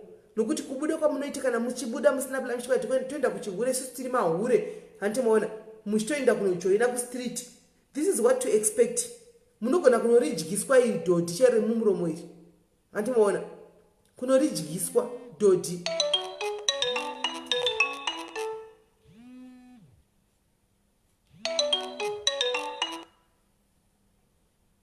Kola, hello. Hello, Kola.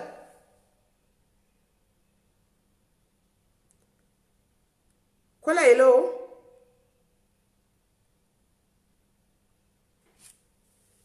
Kola, hello. Yeah, network ya Kola yakunetsa. Makadi yenyu Kola.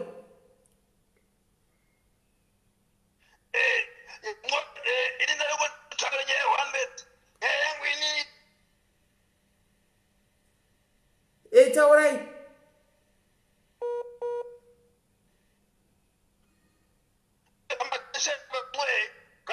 Very careful because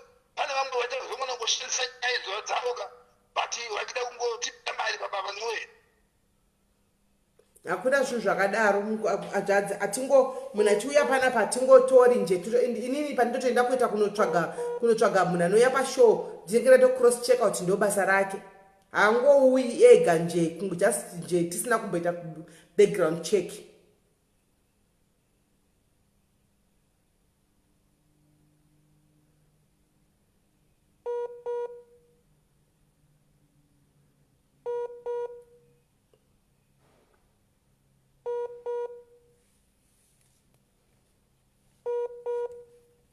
Havana network Kola.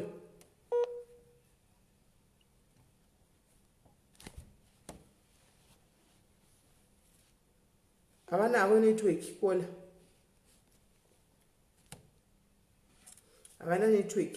Right. Zvakafanana guys hanzi naKola. Muchenjere vamwe vanongouya vachingoti izvo ndiri kuda kuti vawane kupuwa something. Remember guys, munhu anenge asingazoti panobuda something. And the two, inini munhu panenda totsvaga ndichitotsvaga panditotanga ndinoita show iyi handicheka ndikatanga kuscouta ndichitsvaga vakawanda vandato approacha so far handika ndaapproacha vakati wandei vamwe vange vachitoti kana palive kana panozotozobuda uchinzi ningi ndichitori nelist yavo ndotoita background check ndotoona kuti zvechokwadi ndo basa rake. Hatingonongi nje munhu nje zvokutoti munhu kungononga nje munhu kungoti uya panapa because scam iriko. Ndinotoita background check yakatosimba because tinenge tichitoziva kuti zvinogona kuitika izvi. Saka tina kunyanya kupusa zvekudaro hanzvadzi kana muchifunga kuti zvinogona kuitika. Anyway, but thank you very much for noting that one out. That is a background check. You have a call. Hello? Hello? Hello? Hello? Hello, Kola? Amene zviri kuitika nefoni yavo.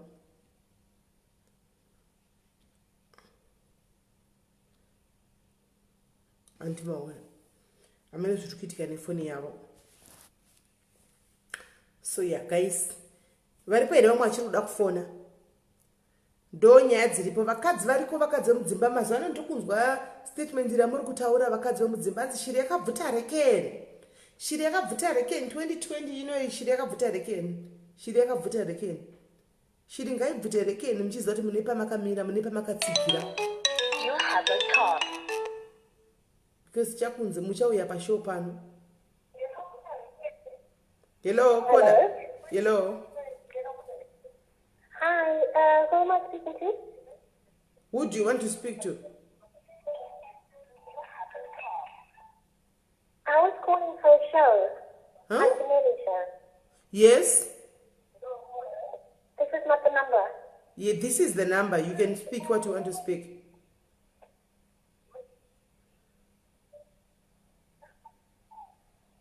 No, I was calling, your show because I wanted to just say that, prostitution is the oldest profession And I think that while we talk about these problems, we should try to also talk about how we can protect these women. Mati?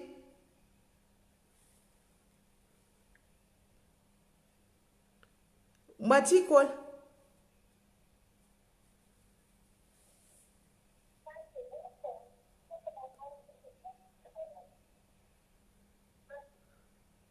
We should also try to protect the women as well, like finding them places they can be so that they can be safe. Oh, we must try and find a place so that they can be safe. Yeah, because they come across so many things, and they are, as you said earlier, that they're bullied, and everybody treats them not very well. And I think that in some way, yes, exactly. Because we always talk about, that they're out on the streets and they have no protection. Somehow, if we found some protection for them, so that those that continue with the whole thing can still do it. Kola saka imam gonishona.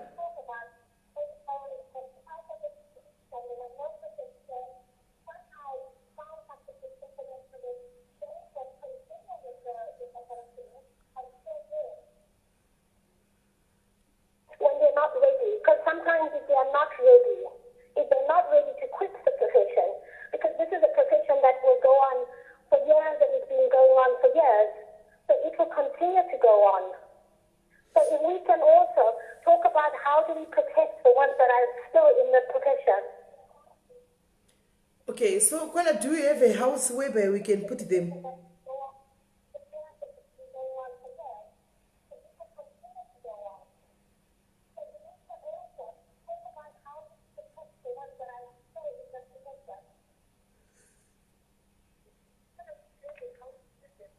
Kola? No, not really, but you have sponsorship. One could really find sponsorship. I mean, in the same way you're finding sponsorship for them now, one could also try and find protection for them, in the form of sponsorship and other people. I'm talking about that we don't forget. It's a good thing. What you're doing is a good thing. But I think we should also look on the other side of it, because there are still people that are still in the profession and want to stay in it. Okay, I hear you, Kola. But now the problem, do you know the problem? We don't even have sponsors on this show, Kola. We get data from you as individuals. If you don't pay for my data, I don't have data to do live. So at this stage and time, where can we get a house to put all these sex workers? It's too early for us. If maybe we can get companies that can help sponsor to help us by sponsoring this show, that's when we can try to say, okay, the show, it has grown up. Now let's find a safe house for these ladies. But as for now, we don't have Kola. Even you tomorrow will come and ask you for data for this show, because no one is sponsoring us. It's my people like Masimba and myself and Editeni and Brian Malon Kaswa who are just buying data just so that these shows can go on. We don't have sponsors.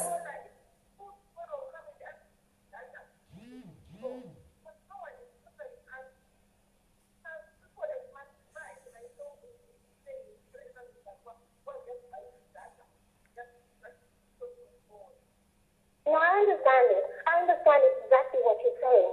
But at the same time, I'm just saying, in time, to bring up this topic as well. Because there are people that are going through this, and there are people that stay in it. So we don't necessarily have to ask for sponsorship now, but begin to talk about these things. Kola, are you in diaspora?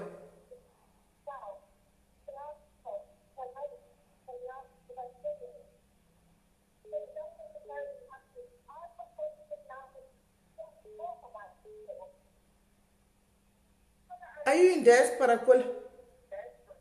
Yes, I am.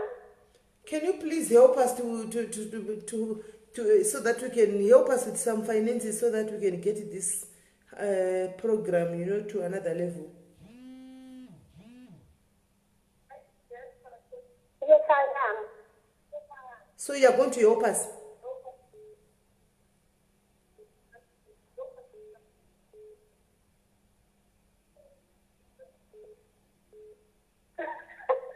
You're so funny.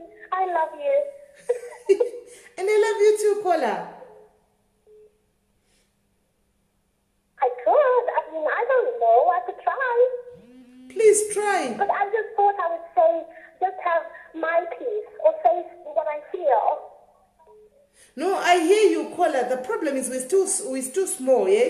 We try to grow up. We are still trying to grow up, Kola. We are still very small. So as much as we would like to have that safe house for these ladies, and to help them more, but as for now, we don't have even any sponsorship. We're just doing this for ourselves. I think you get my point.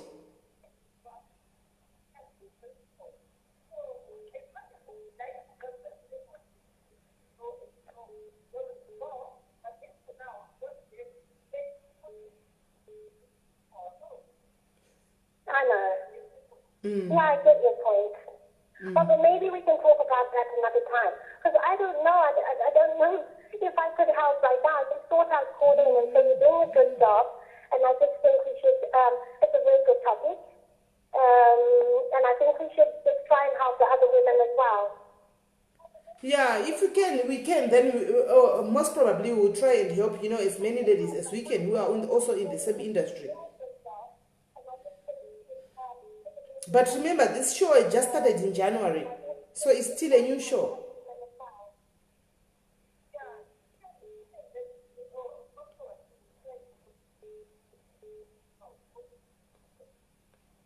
Yeah. And by the way, my name is not Ramai Mash or whatever her name is.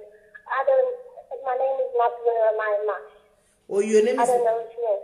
Or your name is Little Ramai Mash. What is your name?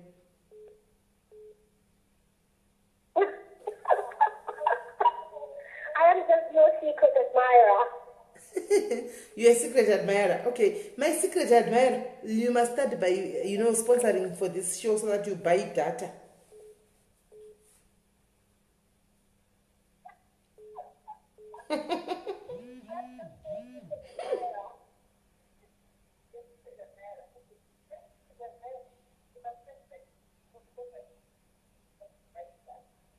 Yeah, but I don't have money. You don't have money, but Kola. I don't have money. I wish I did have money. So help us to find some sponsors, Kola.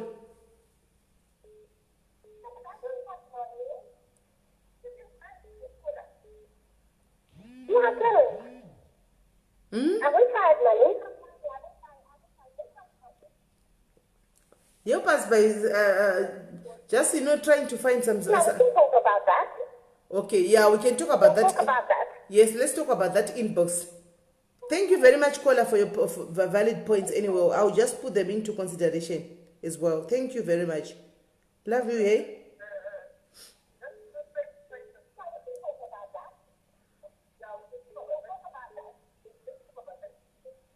Okay. Thank you very much as well for all the work you're doing, and thanks to the Zimbabwean community. I love the Ndinokudai experience.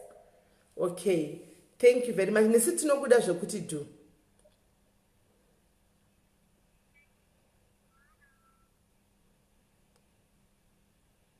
Hello?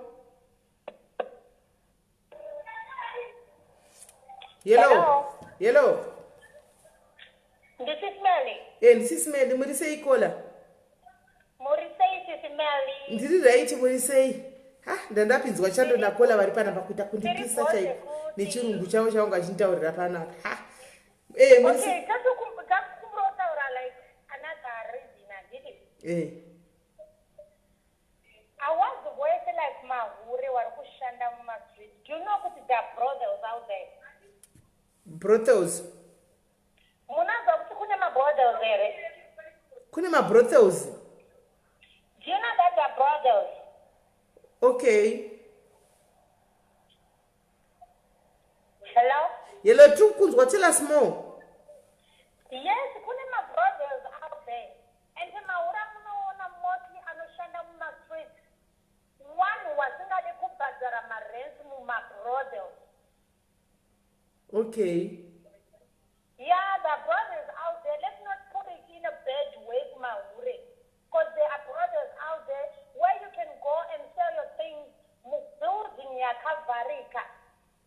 Okay, saka imimi muri hure runotengesa kubuilding yakavharika.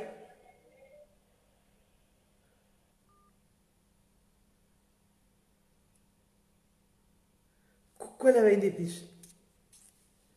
Kwela vati izvo hanzi ava vadi kubhadhara rendi kumabrothels.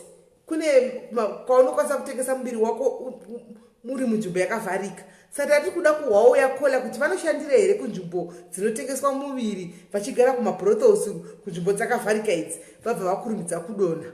Sati yatsokunzwisisa. I hope vachafona futi kola. I hope vachafona futi. Regai tinzwe kuti pane vanoshanda mune zvakavharika ava nevanoshanda panze ava zvakasiyana here. Chihure chicho chinenge chakasiyana here kana kuti kungovhura makumbo zvakangofanana. Ndozvandachida kuti ndivhunzise kuna kola. Zvino kola vakurumidza kudi kudonha kumabrothels kwachi kumabrothels kumachi amene ko animaona. Right. So zvacho.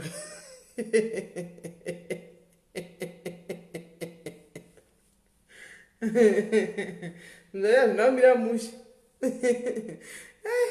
So right, pane vere vanoda kufona guys.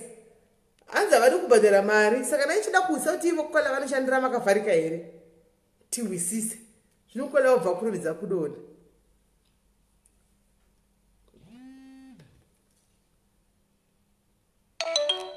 You have a car. You have a car. Hello. Hello. Hello.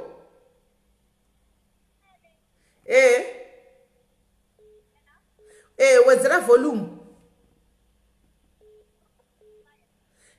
Kata ufone futi.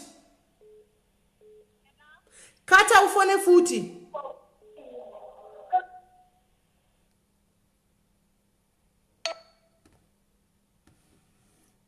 Hello. Hello, this is Melly. This is Melly. Ndeipi yako? Titangoyo tichingobata kunyedzi mahuri chichiri kuitika uko. Tatine show yemahure kana tichiti chinzo anonzi masex workers. Tichibvunzawo mabasa awo kuti atina sisi vangu vari pana vachitiudza zvavanosangana nazvo mumstreet mabasa vanosangana nazvo. Saka pane vari kuti zvinenge chihure icho chinenge chakasiyana siyana class and category and things like that. Nokuti tatowa kuti kuna vamwe vanogara arikutaura kuti chihure chakasiyana maclass aritaura chokwadi. Handiti munoziva kuti zvakafanira vanotengesa pamusika chaiko. Kutori nevanotengesa musika, kutori nevanototengesa vari veclass zvakafanira chihure futi. Chihure ariko mahure eshara, kune mahure eclass. But pegei futi hapana chinonzi chihure checlass when it comes kuchihure. Because you see inongobva pana uyu inongoenda pana uyu chese chihure. Like ndongokudza chinonzi hure sisimeika. Chinonzi hure vaya vanotengesa vasimahure. Aya ma-sex workers. Like inini sex worker handisi uhuri. Iwori sex worker chine katimbofamba newe hatimbohwa yako iwewe nyaya. Iwori sex ndo vatanga tinavo panapa sex worker. Ndo vatanga tinavo sex worker panapa. Anonzi mahuri amuri kutaura kuti anonzi mahuri ayoka. Ndo vaya vanoda kunatsurudza chipambi nekunzwisisa. Vekuti mupenyu anobva pane mumwe boyfriend achienda pane mumwe kana kuti pane mumwe murume achipinda pane mumwe. Iye ndiye anonzi huri because ari easy kubata zvirwere nenyaya yekuti nhasi anoti ane boyfriend iyi. Nhasi ane boyfriend iyi. Wana anenge arambana neboyfriend iyoyo. Enda pachipeseka pamodera nemunhu pamunoenda muchinoteswa. Sometimes unongopedzera makutongorora veke nekunzwisisa. Aya ndo anonzi mahuri vari easy kubata zvirwere but kusex worker kuti ichoita bonde nemunhu inenge yakapfekedza condom. Alright, mira bata wakada mira ipapo chera. Hold on. Sex worker watanga tinaye pano antika ati iye pane macases ekuti pane client inoti ndine mari yakawanda handisi kuda condom. Saka ndichongomubvisa because ndinechida mari iyoyo. Hamoti unopata chipapo. Izvozvo tisimeli handizvidani zvinzani nhamo yako zvishuwa zvinotoitika izvozvo pachifambi zvinotosanganikwa nazvo kutoti iwewe unenge uchida unenge une nhamo dzakuti dzinotomira mushingo kuofa mari yakawanda zvakuenderana neutano hwako kuti hwakamira sei and to these days pambi dzakangwara anonzi ma6 week akangwara why because akangwara kudarika mahuri meaning kuti mapambi kwani mapirits anonzi mavhadha prep provada rinonwiwa rekuti une 90% dzekusabatira chirwere muri kunzwisisa okay 90% dzekusabatira chirwere une 10% dzekugona kubatira saka 90% yemahuri ari negative anomwa prep saka vanomwa prep vere manje prep yari yachinge iyandikodzi different yehuri mahuri anotya kuenda kuchipatara muti tati 90% yemahuri havachitambiri kuti vanonhina asi muupenyu hwakanenge asina varara nemunhu wani but sex worker akatongonaka kana kabundu pachinhu chake anenge achitomhanya kuchipatara kune chipatara chechechi organization yemahuri yemasex worker but maambidziya dzinotonyara kuenda kuchipatara ichocho havatozive that tablet inonzi provada irikuti ukadana nemashuga dzidzi nemaboyfriend nyamurochinja muchibva pane uchienda pane uyuruka kuti kune that tablet rekuti utoriwo wakadziviririka kuti hautobatiri chirwere understand no difference 6 week anehuri okay ko kana wakatanga kuita maybe wakatanga kuita usex chick kola angari panapa akatanga kuita sex working ane vanhu vaireve kutoti dzimwe nguva ndoshandiswa mahara utibuditsa kana mari yake yekombi kudzokera kumba nekuti anenge achinyara kana kuudza boyfriend kuti handina mari yekombi kana kuudza kuti handina chakati kana asina kutopuwa tsaunge mahuri vanotya kutaura but sex worker inenge ichitoti inini handina kudara neni kuti ndidanana neni hainzi mari kuda mari okay saka uri kutaura tiwo neprep iyi munhu atobati chigwere zvachose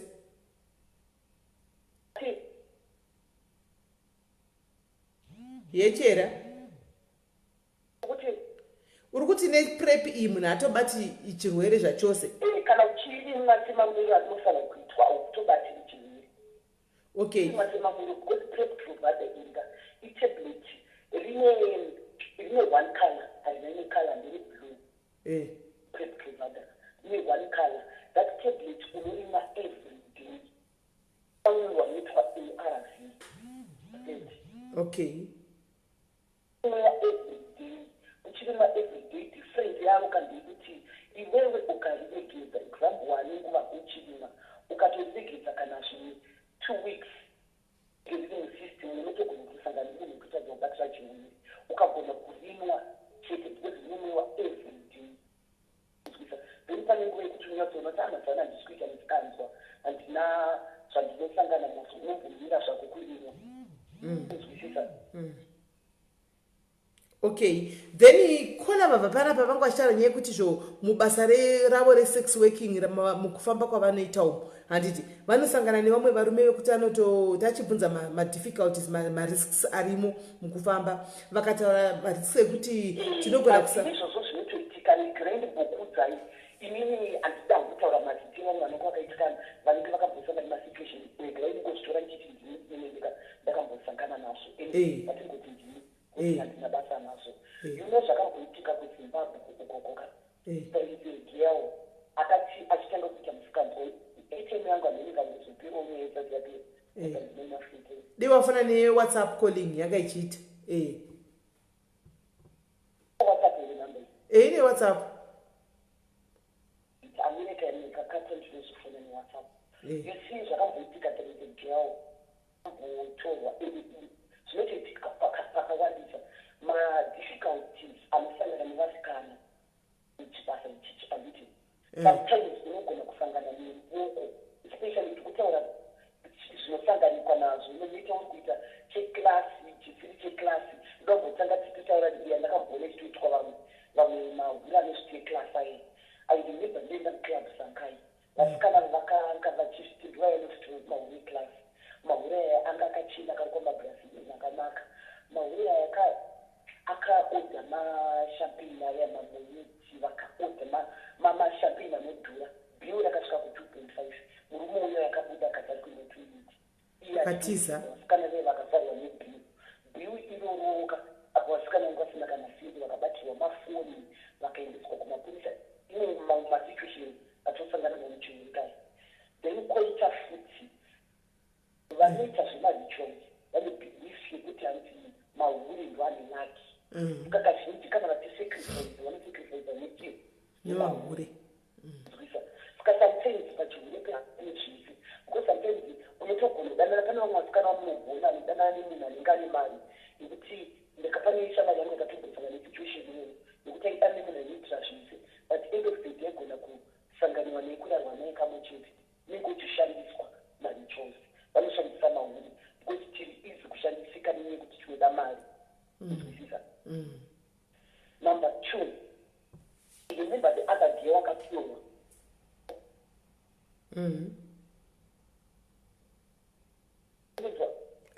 tikunzwa. There is another girl wakamboita problem yekuti akatorwa kuZimbabwe kumaAvenues.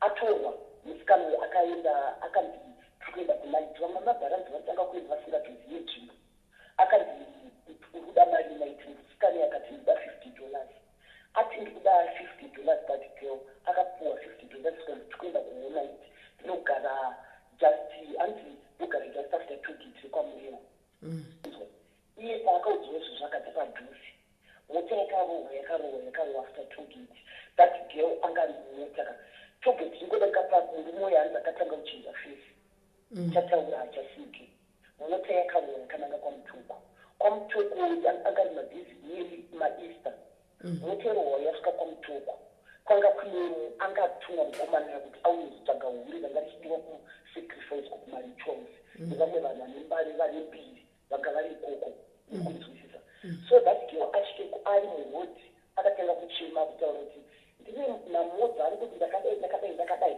akutaura mukomana yakati unobva kupi izvo paakatoti ndobva kwakati mukomana yakati unonzani bvataura mukomana bvatukaziva inenge akatobva amuziva munhu kumaraini akati ndakunzwira tsitsi but zvandikukuudza izvizvi kana waburuka ine ndichaburuka ndichipinda waya nemunhu waunozokutora iwe buruka mota ubva watiza asi uchitiza usafamba nemurodhi ngokuti ukafamba nemurodhi uchabatwa that girl aburuka akabhatiza anzi nemusango anzi zvakaitika ndavangoti ndasvika pane nyadhi yekutanga ndaida kutokumbira kuti ndinoke mumamusha anzi handine mwoyo wangu wakanditiza ngopinda imba iyi itori imba yavo yekuti vanozoti munhu anenge atiza anonoka paimba pekutanga paipai haana kupinda anzi ndakazofamba ndafamba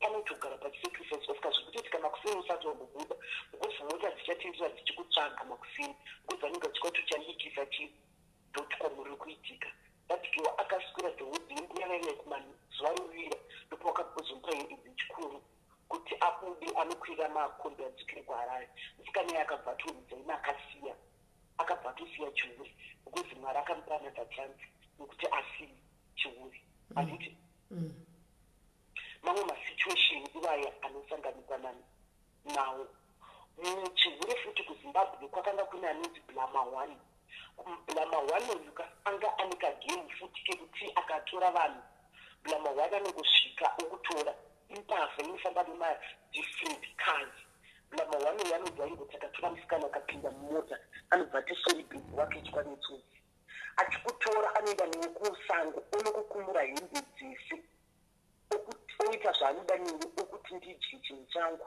ndidai asina kupfeka kondomu oita zvaanoda newe apedza kuita zvaanoda newe anotora hembe dzako dzese dzawakapfeka foni okudhamba ikoko ofuti kuti uchifamba uchimisa mota irikona munhu ari nekedi murodhi inenge ichita seichitiza mamwe masituations anosangana nevanhu nekuti anonostripwa hembe dzese ofari asina kana chinhu nekudzidza nemamwe maproblems futi anosangana nechii nevanhu chifambi nekunzwisisa koita futi kune vamwe varume vanoda kushandisa mapower ndiyo nekuti muchifambi ichi vanhu tinosangana nedifferent people kune mapoliticians kune mamonya chaiwo chaiwo kune vanhu vari rich vanoda kushandisa kune futi vamwe vanhu vega vari rich vane gemu yekufamba vachiwandira vanhu vari rich vane chirwere handikutaura mazita vamwe vachona vane gemu yekuti vanhu vahombi vanoita basa rekufamba vachinotora vana vadiki vatora vana vadiki kuzimbabwe uko anoisa $3,000 apo 5 up uisa 500 oti ngamali yawobuda ngokunzwisa saka musikana akatora 3000 it means andisikudotora staff because vatori vanhu vekuziva vanoita unyowo ini ndaimbova nebhingo mavhins bingo randaipa vasikana pekugara saka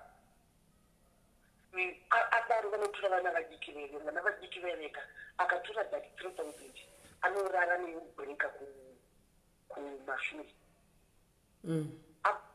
kumashure anoti ndiji yakadaro anorova mwana wiki nekunzwisisa because vana vari kuuya mumusikanzwa vamwe vachona havasi kuuya nekuti vane nhamo vari kungoya kunakidzwa end of the day mari yai hapana zvavari kuita ende number 2 zviri kuitika siti muchifambi ichichi kune vamwe vanhu vaye vari kushandisa kungwara nekukura nechimboko vari kuenda vachinodzidzisa vana vakuputa madrugs nekunzwisisa zvavanoita vaye vari kutengesa unonzi mutongi wemadrugs muzimbabwe vanhu vaye vanosvika kuvasinati kunenge kune vana vechidiki kunyanya vechidiki nevakura futi vari kuzviita vari kutorwa notorwa tichimbodzidzira vachivadzidzisa kuputa ava vapi haatengeseri atanga achimupa mungari kumuda achimupa kuti inzwa unzwa echiendi munhu yanenge aaddicted echiendi akupedzera kuguta yese akutengesa muviri wake akaofka kana yeke yesikmani anotongoita kuti anenge achida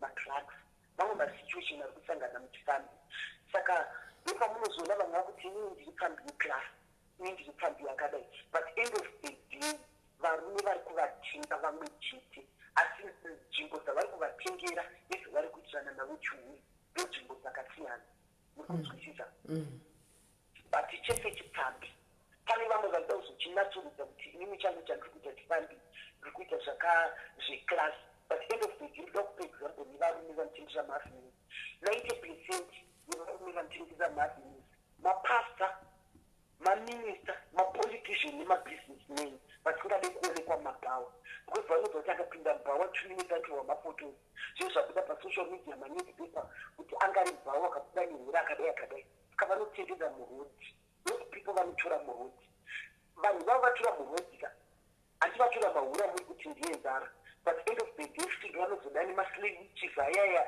anenge achizviti maslave anoti tinoda nevanhu veclass but munhu wanewo vari kungotenderedzwa mucycle 1 different ndekuti kwamatorerwa ndokwakasiyana but chese chipambi okay so mufambi mwesisi vakatanga tinavo panapa vanga vashara nyaya yekuti izvo vari kuitira chifambi chavo kuno kujobek vataura kuti machallenges vanosangana nemwe customer yavo inovaitira kuti hukura sembwa asi novapa mari yakawanda hanzi vanoitwa vachihukura sembwa dzimwe nguva vonzira sekiti ende masituations ivayo amene dzositanga kukuze kuti 90% vamwe vanhu amene kuti ndofunga especially vanhu vanoita zvemarituals vamwe marituals vanokudzonza vanoita nemahure tatori nevamwe kuzimbabwe uko anzi vanonzi vatenga michuru baba ivavo michinomuya vanonzi tenga michuru baba vava vanotokupa mari yakawanda vokudzota ndidi kurara newe muri kunzwisisa handidi kurara newe but iveve tenga michuru vanenge vari bhizi kumasterbeta tenga michuru ukanyatsogona kutenga michuru ndiri kuwedzera bebi vamwe handizviti tenga michuru ukagona kutenga michuru kusvikira pavanoda kusvika pedza utogona kuda ne5y years now titenga michuru kuno kujobeki ndakanzwa kuti kunanezimeta pane shangu dzinoko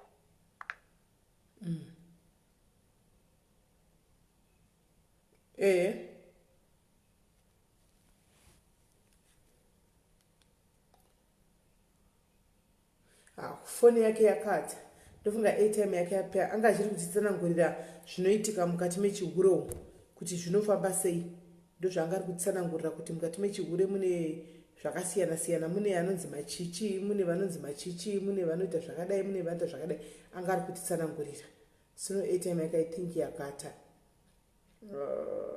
right okay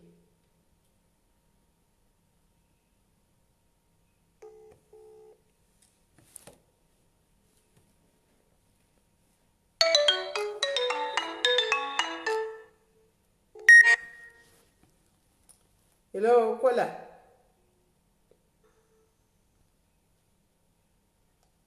Hello. Hello, SIS MELLY. Okay, ndikola mbodropa nditi. I'm back. All right. Okay, SIS MELLY imini.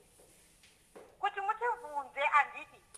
Kuti iwe unohura mubuilding, it's hard. Kuti yes. All right. Yes, you are doing it, but it's hard. Platforms are closed one is your car anditi. And here we are bringing my information. Kuti muziwe zviri kuitika. Ndizvozvo. Nekubatsirikana in different ways. Tangoti kune mabrothels kaSIS MELLY. Mabrothels, Mabrothels angataura nezvawo. You go there, you pay your rent. Pane amwe mabhazi ekuti awatiri vanhu vati kurei. In those kind of bars, vanokupa a certain age limit kuti totora vanhu vakadai. And it's 18 years and above. Mabrothels. Okay. Toita our mumStreets. mumStreets, do you know why my stories out? I think I know publish that much. We hear about them. Just because one of the they are brothels. Why are they not coming to brothels? Because what is stingy, they don't have security. I was put up to what battery rent. So it's better for them to wind up kuno hura road, which is a very dangerous thing. All right. So it's a makana mayangari kupata ma politicians what. Apana politician inopinda mubawa. Urukwana zino zandutaura. Sine waskana wali pa Instagram. All right. Sine waskana wali pa ma WeChat. All right. Sine waskana watinotoziwa wamunotoziwa ini muZimbabwe. Those girls who are well known. Wanotorwa wonzi uchauye nefoni, uchauye necamera. We are going to a certain place. We will use my photographer. If you want to take pictures, you can take pictures. I'll use my photographer and then I'll pay you. That is it. Apana politician inopinda mubawa. All right. Mazvinzo zvandataura. Atazvinzo tikudzidza Okay, and then there is this thing yekuti kwanzi what mene dzinoda zvakasiyana. Pane mene dzinotokudza kuti okay, isasenge imbwa like what she said. Isasenge imbwa, isasenge kiti. Men are very weird. Men are very weird in bedroom issues. And then there's this thing yekuti kana une mene yako anditi. Kana uri mubrothel or kana wakazisa pa Instagram or pa WeChat, whatever app that you'll be using. Unenge for security, there's no way mene angakutora yoenda newe kupi and do those things. Zvinhu zvavo zvakasara, chihure chakasara chiya. We are tati mumwe century ngatitaure chokwadi. All right. And pana mwari kunyepedzera kudzungara vachiti kupi. All these men they know brothels. Apana murume asingazivi mabrothels. Okay. Kuharara riko mabrothels. But those brothels are hidden. Anozikana certain people. Here in Joburg, we can't even name them. There are too many. Yeah, I think I've done my part in the present. Okay, so uri kutaura kuti vari mustreet vari too vulnerable because havadi kubhadhara mari pakuti vagare mabrothels because vari kuda kuita zvinhu zvemahara. Yeah, they don't want to pay money. Saka kumabrothels uku kunobhadharwa mari per day kana per month? I don't know about that, but I was just telling you how it is, SIS MELLY. Okay. Yeah, ndingokuudza izvo ndinoziva, like what I know. All right. Yeah, Okay. when you go road, unongona mota ya flat and then you go there running. As it makes sense because at the end of the day, awukuzoa kuti mumota munani, mubhutsu munani. So you just expect anything. Kana kuri kurepwa you rape. Kana kuri kutora ma-pictures you tora ma-pictures. And then whereby mubrothel, munhu kana utora ma-pictures you can send. Pana mwana utogona odila nemunhu munodileta ma-pictures ake. That isiri musenjire kuti kwanzi vanhu vanohura mustreet. Yeah, I think I'm done. Thank you very much, We're Kola. not in that century. Thank you very much, Kola, for telling us kuti zvakadarika zviya kwave nezvinyuwani mazuva ano. Yes, patori nezvinyowani. Technology. Technology is going. Pane ma-app akawanda SIS-MELLY. Ma-WhatsApp chaiwo aripo echiuraya. There's nothing called kwanzi kuhura mumStreets. Okay. Yeah. All right. All right, at least tiri kunzwisa tiri kudzidza. Thank you very much caller. Waita hapo. Ndatenda neplatform tinongoda kuti vanhu vachanyepedzere kuzungaira. On comments muchanyepedzere kuzungaira senge musinazi mabrothers. You guys, you know brothers. Because makapinda mabrothers. Just say ari kuCape Town, ari kuJoburg, ari kuDurban. You'll be surprised, SIS-MELLY. Because there are millions of men who are pegged to my brothers. They are very pegged. And when my phone was to peg that school, I'll be up now. Mukura now. There you go. You have said it at last. There's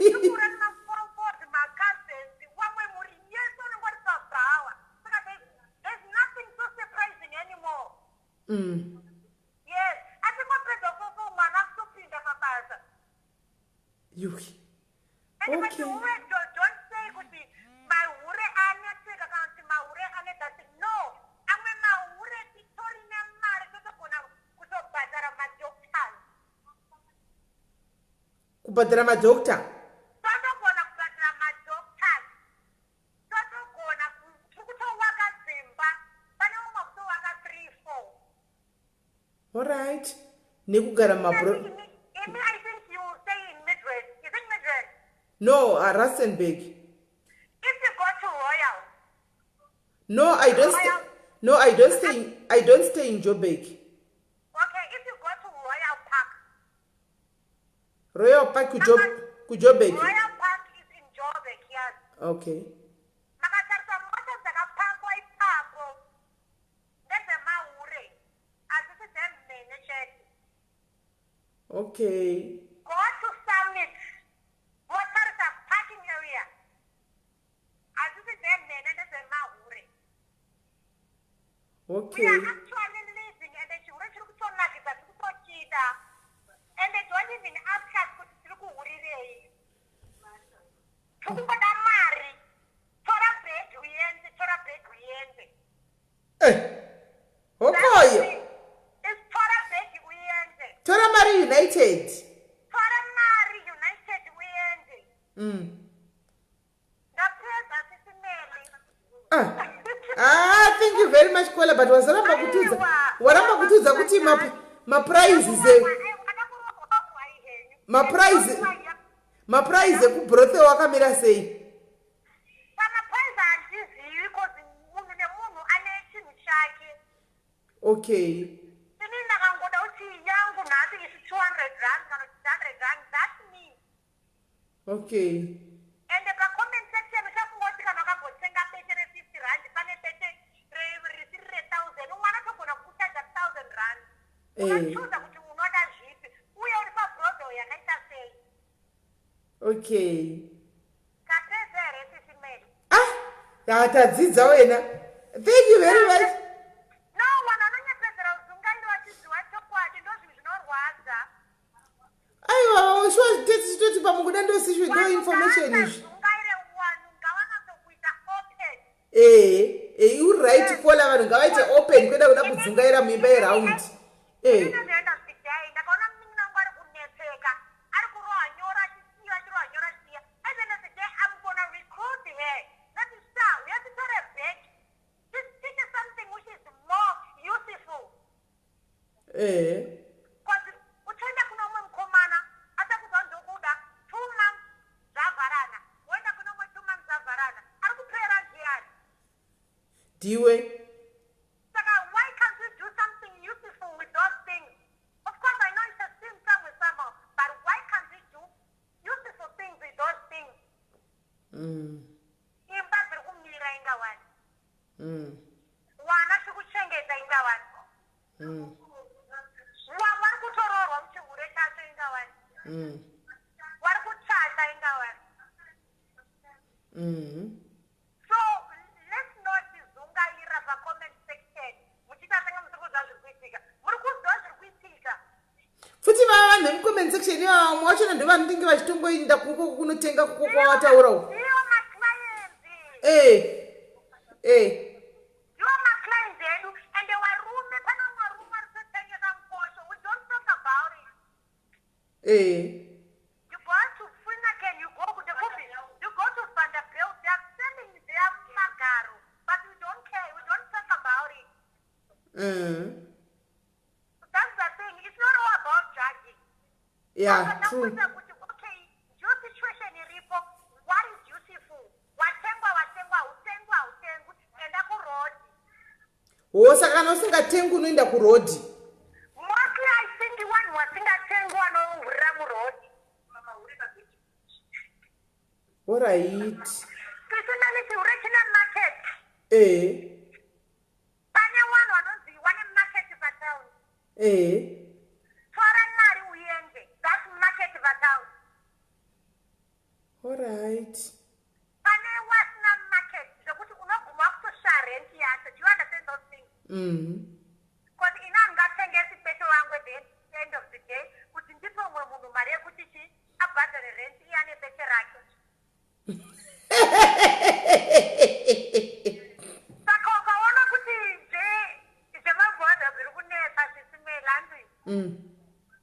You can go out there. I think it's one way to do next somebody who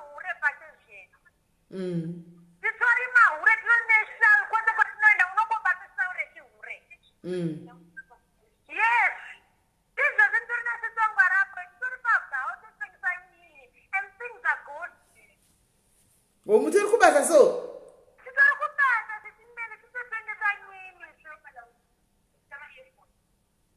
Okay, and this summer earphones and assist venue.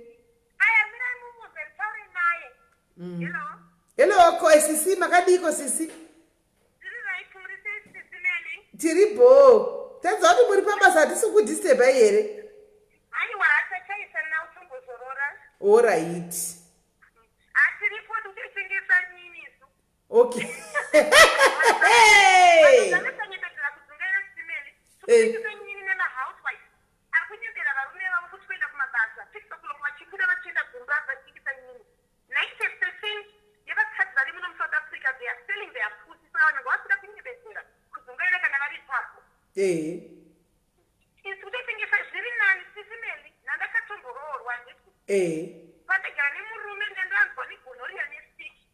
But now,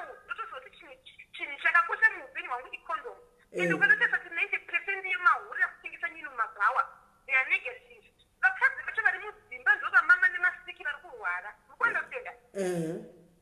It's not putting in process of condom. That's what I'm going to show that I'm going to hear what Vanderbilt Park. Focus on the back when I'm going to think some caution, I'm going to think some dojo. But room, I'm going to think some dojo. Saka ibo mulizoona pana na vhege vhenge ipo paya.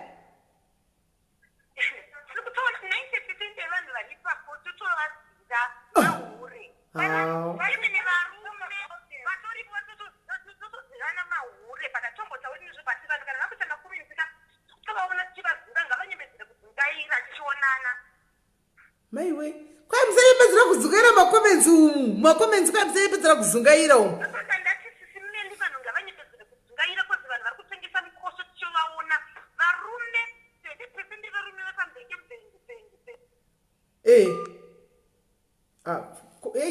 ATM yawe yafona.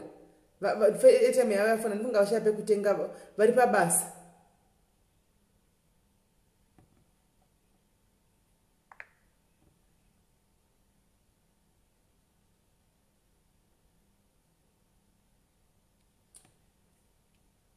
ATM yawe yapera vanga vachinakidza ava vanga vachinakidza zvisingaiti vatori pabasa but kwaita ambozorora iko zvino izvi saka kwanzi mauraya ari pakasiyana siyana kana uchida kushanda zviri protected.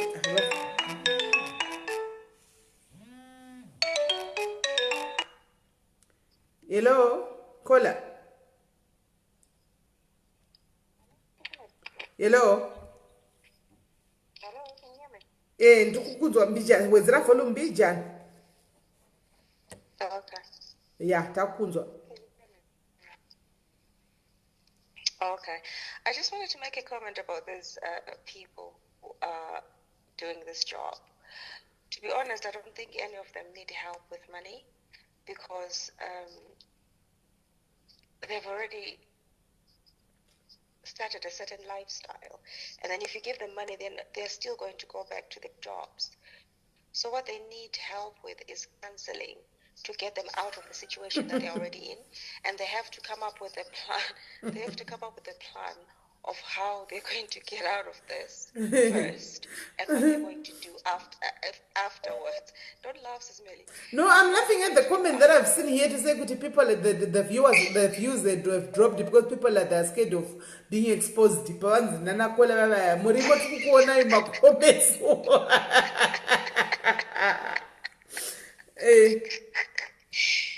It's people from Cape Town.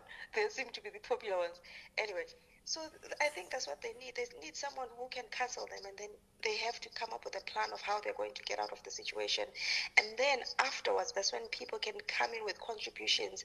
If they've come up with like job ideas, like this one who wanted to sell bread or whatever by the corner, then I think that's when people can come in, but not now. We can't contribute now. They first have to have counseling to come out of this chihure situation. Thank you, Sis Melly. Powerful. Thank you very much. I think that's valid, eh? I think that's very valid. Thank you very much. Evidence number iripo pa WhatsApp, iripo pa WhatsApp number iripo pa WhatsApp. Wamara kufona ne WhatsApp one. Ma WhatsApp calling yesai. Ma WhatsApp calling yesai. Mina tikutsvage tikufonere uri kuti hapana number iyi. Tikatikufonere. Hanzi na evidence hapana number. Anenge atoda jinja rekuda kutaura.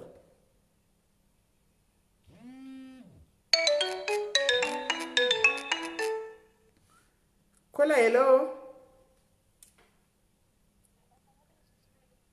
Hello. Tukunzwa ndepi. But uri pasi volume iri low mbijana. Wedzera mbijana volume.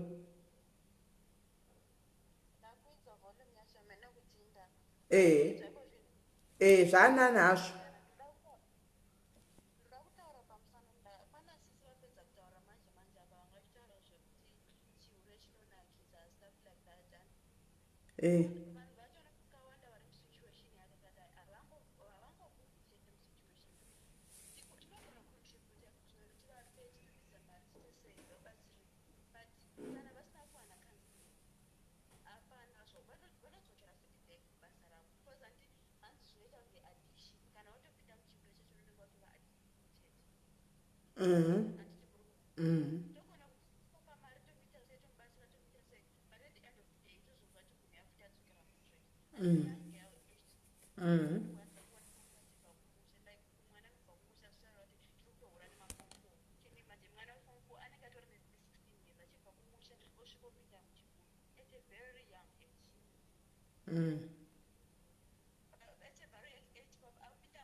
Thank you very much, Kola. Thank you very much. Volume yako iri pasana kuti asikunzwa rigatise umwe. All right.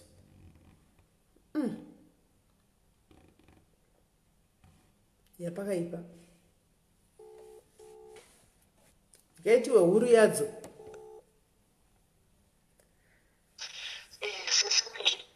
Chera. Hausi pabasa here iwe? Aiwa, mazuva ano ndiri kuzoshanda ndichimboita pachirungu. All right.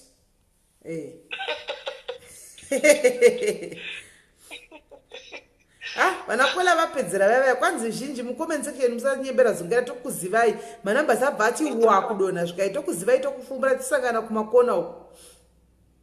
Manje vanga uchitaura chokwadi manje vamakola waindiri kudaro. patori pana pafacebook pane hope watotoziya ndombokupa example pana wana zitora zita rake chingotaura zita aiwa zita ndozotaura ingotaura chera itaura kana vazondimanira anoziya ndakuzovataura but kana vasina ndimanira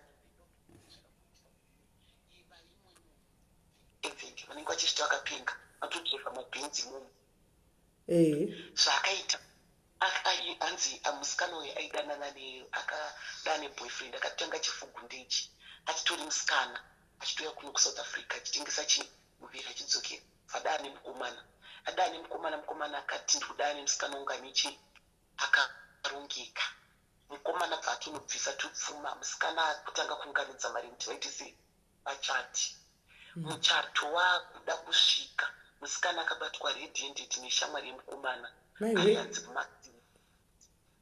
muri kunzwa abatwa red handed achitengesa muviri kumaxim akatiza akatraya kwanza akafamba kun'anga kuti muchato wake uiti sei ubudirire ukabudirira but I hate kuti these days zvakaparadzana 90% yevamwe vakadzi atiti anda kuti 90% half percent yevamwe vakadzi vamunoona pamvenge magroups vamwe vanenge vachishaina vachidii vamwe totovaziya mahuri but mahuriro ndo anenge akaita sei akasiyana vamwewo ndo vari kuita like muchiuremo vari kunhongwa vochinjwa upenyu vochinjika muri kunzwisa koita vamwe vanhu vekutoti vamwe vari kuhurira nhamo dambukodza isimeli muchiuromo vamwe vari kuhurira nhamo vamwe vari kutohurira kuti zviri kungovanakidza koita kune vamwe vari kutohura vakadzi chaivo vane varume ndiyono kuti kune vana mbuya vane vazukuru vari kuuya vachitengesa muviri kuno kusouth africa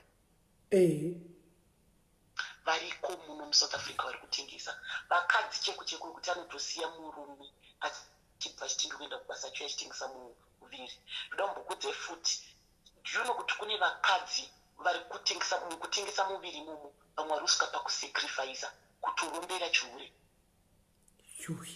kuromba chakuti ndite mari kuchihure kutorombera chihure kutouraya amai kutourayiwa munhu kutouraya amai kusacrifica kuti aite mari nechihure zviri kutoitika muchiuromo ndozvandikukudza kuti chihure ichi chiri chakaoma munhu anonzi hure kamutyei imhuka inotyisa kunge shumba ishumba mutyei because kune mahure ari kusacrifice vana vari kusacrifice vana mai kuti ango kurombera chihure varipo vari kuzviita simeli kutaura kwandiri kukudzai kunoku pane vamwe vasikana pane musikana akaenda nanhasaruko anotombopinga achitenderera kuzimbabwe kwaMharare vasikana vanzi panguva yavakatanga chihure vaka vari mafriends vari mabest friend vakati asikana tiri kutengesa but tichinyatsoita mari hapana chiri kubuda vavanyengerana kuti handi kumozambiki vanyengerana kuenda kumozambiki vasvika mumwe wachona akataura akati ini mbuya inini ndiri chii tese tiri mahure umwe ati mbuya indoda kuti ndikechwe ndikakechwa ndiite zvinhu nemari yangu yandendaita sei ndaita tengewo mota ndidhiraivhe chichii umwe bva ngoti ini mbuya ndaneta kuhura ndikuda murume ane chii ane mari ndakungoda munhu anondichengeta ane mari anondichinja upenyu zveshuwawo vasikana vachidzoka kubva kumozambiki uyuwo wekuti ndoda mari nechihuro hanzi pasina 2 weeks akatenga mota kutogara life inodhura nechihuro andachirombera then uyu akati ndoda murume akanzi buda zuva rechi5 pane murume achauya oenda kubhawa achiuya chikuona that girl zveshuwa akati aenda hanzi pakauya vamwe baba vakapfeka sutu baba vakati unofitwa nekuita sei nekutengesa muviri ndakuda first day hanzi vakatonomuradzika muhotel vakatoda kutsvakira imba vatoro veiveswa hanzi kuchishawasha kudzimba dziri mumagomo kuya aatengerwa mazirenja ndakuti mazipajero chichiyayaya akutodhiraivha asi baba veive vanombobvira vakamubata kurara naye vaingoti ndikukuda ndoda kuzorara newe ndanyatsomeka shoti wachinja hauchaite sei hauchatengese muviri hanzi musikana uyu akaona mwedzi dha baba vari kumuitira zvisa kutodhiraivha achitoshamisira maprado baba vavana zvavari kumuitira 2 months 3 months akati yuhwi aimbova nekabhenteni kakewo kamukomana akaidanana nako kaitambura handiti vachiri mahuri enhamo ndobva tora mukomana uyo bva mutsvagira nzi bachela flat mutsamu amutsvagira bachela flat musikana uyo atsvagira mukomana akatenga zvese mumba imomo aiti akangoenda mumba kwemukomana uya kugabachela kuti regereitisaretese padhopa inopa gugugugu ovhura wana baba vaya vauya nai bhebhi nezvitsisa ndokuitira izvi ndo zvaurifunga undiitira musikana unza handikumba bhebhi upinda mumota voenda nababa vaya kumba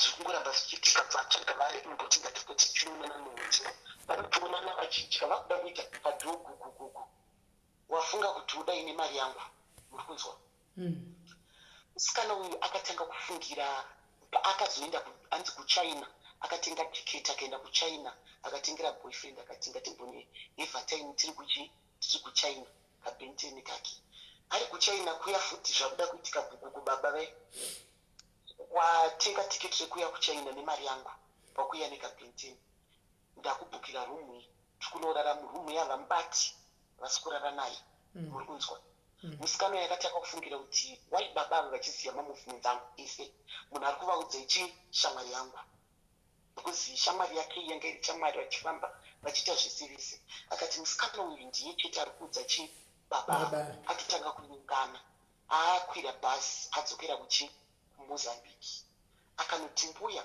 ndakauya ndikati ndoda murume ende zvichiwa murume ndakamuita sei ndakamuwana asi kubva pandakaedzisanga nemurume wangu asati akamborara neni handibati asi ndakabva ndadzokera nounichi nekamukomana kandaidano kasina mari saka ndandangoti pesi pandodaurara naye baba vari kurekana vasvika saka ndichazivi kuti ndisahura wangu uyu ari kuita sei ari kuudza murume kana kuti mbuya vakati nei musukurupu wakauya kunuku wakataura kuti kuda murume akadii iwo kangoti kuda murume ane mari kauchipinwa kuti uchinji uchichengetwa nemurume ane mari murume uyu anga akafa ive bhizinesimeni watakamudza angakatoromba panapo kuno kumozambiki uko musikana achidaro zvakabva zvamuruvesa nehana akabva kwambuya achikwira bhazi achisvika akati adzokere kakunhingirikini kushawasharukwa naimbe igoma hapana kana chinhu patongori pamhepo hapana kana imba nanhasi musikana yanopenga yowe muri kuona mamwe masituations anosanganwa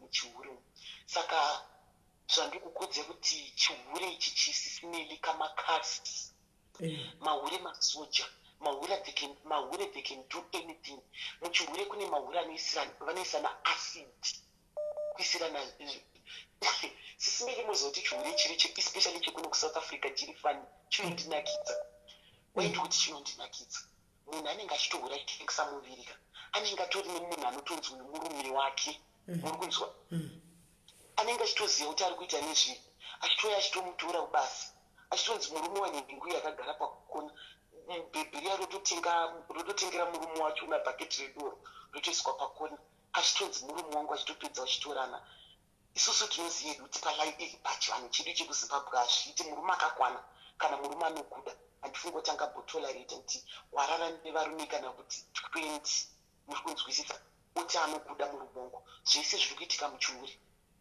vanhu vari kusvika pakudirana asidi nenyaya yechihure muchihuro muri kunzwa mahure ari kutoroyana nenyaya yechihure kuuraya vana amai kudii sisimela ndinobhukunyepera yechihure ichika chakaoma musafa makambonyeperwa vanhu vanoda kunatsurudza chihure kuti chitonge chinhu chiri easy its not easy kurara nemurume usingade muri kunzwisisa kuti for the sake of money its not easy munhu anenge achinhuhwa vamwe vanhu vanenge umwe munhu hapana zvinozikamwa zvekutoti vamwe vacho unotonzwira uri mukadzi wavo tsitsi kutoti yasikana utovabvunza mune mukadzi sonzi tongotoa andosaka vachizovhura kunge vana mai vanonzi mai aimikorai yekubatwa nemunhu murunzwisa zvese zvitosangana nazvo muchihure but zvese zvekuda kunyeperwa ngechihure chinonakidza musafa makanyeperwa sine chihure hachinakidze at all hachinakidze kumunhu akakwana chihure hachinakidze chihure chinotoitirwa nhamo like right now taura kwatiri kuita especially kuzimbabwe kuva nevana vari kuhura vane ma12 years vane ma13 years ma14 years vana veve nenye kuti mamwe mahure vari kuti chihure chekunakidza veve vari kuhura for fun vari kuzvara vana vachisiya vana vasina kana future vari kusiya vana vasina kana pekuita pane hure rekuchitungisa rakafa rikasiya mwana angane ibofu mwana iye anomira kumavhenisi achitengesa muviri pane mukomana akuchiita basa rekutunga ari kutomuda anenge achimubatsira kumira parodhi akamuchengetedza end of the day otora mari yemusikana ari kutochengeterwa nemusikana ibofu zviri kubvira papi pakunakidzwa nechihure muchitora ngechihure chinonakidza end of the day uri kusiya vana vasina future vana vaya nenyoti hapana munhu anenge achivada waihura uchidya mari yako hapana mumwe munhu achazoda kuchengetera mwana iwe waitadza kuita zvine project nelife yako zvine production neupenyu hwako vana vaitosara chisafa tikuona vana vari kuhura vane ma13 14 years smeli 15 years vana vadiki vamwe vachona vakutongorarirwa kuti vari kuda chikafu vari kuda kuwana plate yesadzi yekuisa saka musafa makanyeperwa kunzi anzi 90% yemahure hapana vamwe vatodi chihure ichi vari kuita because of situation vamwe vakatopinda muchihure nemasituation muri kunzwisa simeni but vamwe nevamwe vane maonero avanoita vamwe vanhu varipo vanodzikisira mahure kuti ndakavenga hure muupenyu hwangu but end of the day tinozovaona pane vamwe vanhu vatitombofungura muupenyu hwekuti hatifunge kuti vanofumuka vachihura but right now tikuvaona vachingohura kunzwisa vamwe vari kutohurira mudzimba imomo but mahuriro ndanenge akaita sei akasiyana kunzwisa saka pane point yayataura vakola mufoni akataura kuti vanhu vaya vari kuda counseling its true but havasi vese vamunogona kukansela because vamwe vachona they are into drugs kunzwisisa vari mudrug kuda kunyepedzera mukansela unotorohwa unototukwa zvokuti unonyara understand because anenge achitoti upenyu hwangu huri right hure chandiri kutoita kwandiri chiri right kune vamwe zveshuwa vari kuzviitira nhamo nekutoti vaive vakatowana help zveshuwa vanotobatsirika ndosaka munogoona muchihure momoka mutori nevamwe vakadzi vari kutotorwa vachitorohwa vachitodzokama vasingatozodzoki kuchihure because zvavanenge vachihurira vane maambition akasiyana muchihure nokunzwisisa plus masituations anosanganiwa namo muchihure mamwe umwe andotanga chihure achifungidzira kuti ndichagara ndirimo but vane mamwe masituations ekuti vanhu vanosangana nawo osvika pakuti apa ndayambutswa nedengapo anozongochisiya hapana munhu ada kufa ari hure hakuna musafa makanyeperwa munhu ane 5 dzinodhonzi 5 dzinokakata hapana munhu anoda kufa ari hure asina chinhu chinobudirira muupenyu muri kunzwisisa saka I think ini ndo zvandogona kungotaurawo zvandinongosiya mune zvamunoda kubvunzwa here ndinoda here so far hatichina nokuti ambobvunza kukola vekutanga vauya panapa ungati guest vambotisanangura kuti atiri 900 kapanapa vanhu vazonzi vazongodonha pavanzwa kuti tokufumurai vanhu vakadonha ndaseka vediwe saka munhu angati uya vasikana vaya vatotaura chokwadi 90% vasikana vamwe vakadzi vamunoona vachizvida because ipo pano pafacebook panapa vamwe vari kutenga mastendi vari kutenga dzimba uri kunzwisa zvakuenderana nenhamo nemawanira uri kuita mari muchihure amuzoti muchihure vanhu mumwe nemumwe hati muna zvakafanira life vanhu vanotengesa madomasi vese vari panzvimbo 1 pane mumwe anotengerwa madomasi kudarika mumwe koita mumwe munhu kuti madomasi akaatengwe anenge but mari yake shoma yaanowana iyoyo anoita musoro nayo uri kunzwisisa saka muchihure mamupa ipapa tinotovaziva vamwe vacho muchiri kueka pepe panozotomboitika mamwe makuwa especially vanozviti girls the toners tichivaziya tinovaziya kuti vanenge vachiti girls the toners vanofamba nemajagwa but kwazvinenge zvakabva kuchihure asi kana vakuuya pana panenge vachida kuonererwa vachizvita kunge vane life iri so special vachidzikisira vanhu but vatongore majoki vasitosi majoki vashoma varipo vasiri but kune vari mahura totoziyapo anotoshandisira kana macomment section mamwe achitotitukirira achitodi titongozika zviro but tenge tichingoti hatina reason yekuvatanisha image dzavo titakamira nguva yekuti vambotidenda tozozvibuditsa hey hanzi naLeslie isu hedu mahure tiri kunzwa naKim naChilly Girl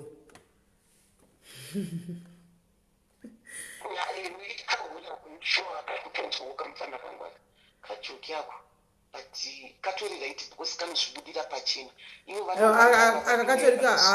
kajoki kahure kanotozvibudira kachena kuti ndiri hureni kachiligeko katozvitaurira ndega kuti handotozvibudira right because end of the day kanoita zvinhu zvake kakangwarira because kanenge achiziva avo vanoda kunyepedzera kuwanda vachisvita vakadzikama ivo vari mapfambi avavo tinogara tichizoonerera end of the day sismelly ndose zvandambokudza kuti chiura hachisi izichi vanombo pane yakatomboitika akafuti mukadzi aibva kuzimbabwe kachiuya kuno kusouth africa achitengesa chimuviri akatovaka imba uko kuzimbabwe uko avaka imba ndida kutaura masitei vanhu vacho avaka imba achidiya ive nemurume then achitamba neshamwari anonzi mukadzi aigara paupro in hotel mujobek umo anzi achigara ikoko then mukadzi uye shamwari yemukadzi yakabva yemuudza zvezvekuti vanetsana kana kuti shanji yekuti ione kuchitiwo zvimwe musoro nemari yako asaura wako ubva vaita sevorwadziwa ndobva vaudza murume kuti mukadzi wako ari kuura kana kunyepa shamwari bva itotumira murume uyo yachi mari yebhasi uri kunzwa murume akatopira bhasi akatouya kusouth africa akanotambirwa neshamwari akapinzwa paibrain kuona mukadzi wake akapfeka chino chimamanda emiri ari kutotengesa muviri murume akabva azvisungirira akafa ashame because akanga asingazvifungiri zvino kuti kuchihuro kune vakadzi vanotopfeka mabhachi echechi zvakaoma vanotorespect kwasismelly vamwe vana mbuya vekutoti unototi izera rekuti vanodai vachitoningirikina vazukuru kumusha uko variko but munhu anenge ane rizini yake yaari kuzvivanzira kuti vanhu vasazviziva saka isusu hatina power rekuti iye angovanza life yake kuti haadi kuti vanhu vazive isu tikuditi ane rizini yake kunze kwokunge mazonetsanawo kuti andidairigira indikuditi kuzi iye ndiyatangawo mukunzwisisa but kana munhu asina kukudena asina chaakutadzira iye ane rizini yake yaari kuvanzira life yake munzwisisa because in life people we've got different ambitions in life iye ane ambition yake ndine ambition yake but pese zvinongozopinda zvichingoti tese tiri mauri ende chiuri hachisekani because vamwe vacho kuzovaona vakuuya muchiuri chacho vaomerwa kuuya sanga nemasituation mamiri yakaita mauri manyowana ari kubuda kani kuri kuuya mari kutukani veduyi zvakaoma saka icompetition chaiyo survival of the fittest ende kutori netuvana tiri kuuya tiri kutotepa zvinobva paropa saka mamwe mambuya yani haakagutikanika kuti kune vana havakusi kugutsikana havazvibhilife vamwe havashuma vanozvitambira kuti aiwa ava vachiri vana vadiki vari kubirwa audiki ndovaya vanosvika pakuda kusvika pakutotengera vana matsotsi kudirisisa vana maasidi kudiya imwe chiuri chisoja kane vedu kani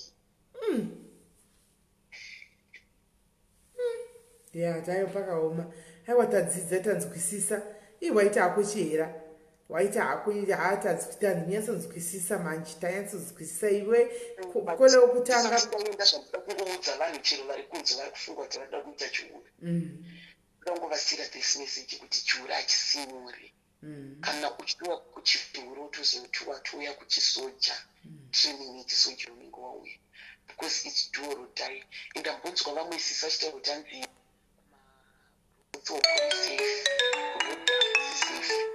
chihure chihure hachisisi bruto kuri vakadzi vaneuma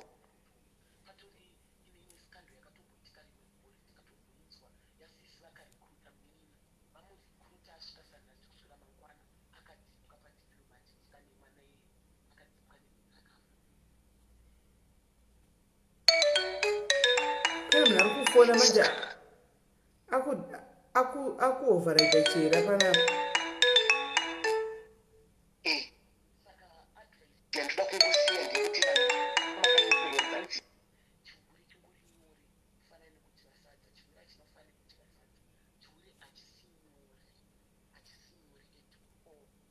because it's true that ungaba uri murodzi ungaba uri mupfopfo unoyiwa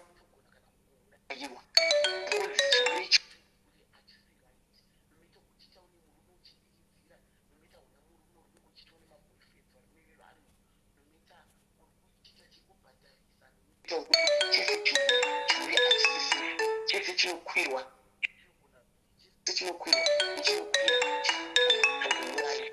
because ukakwira basi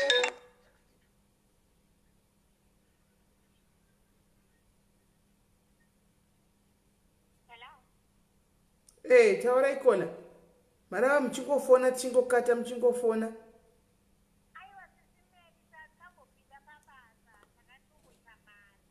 umamadzokera pabasa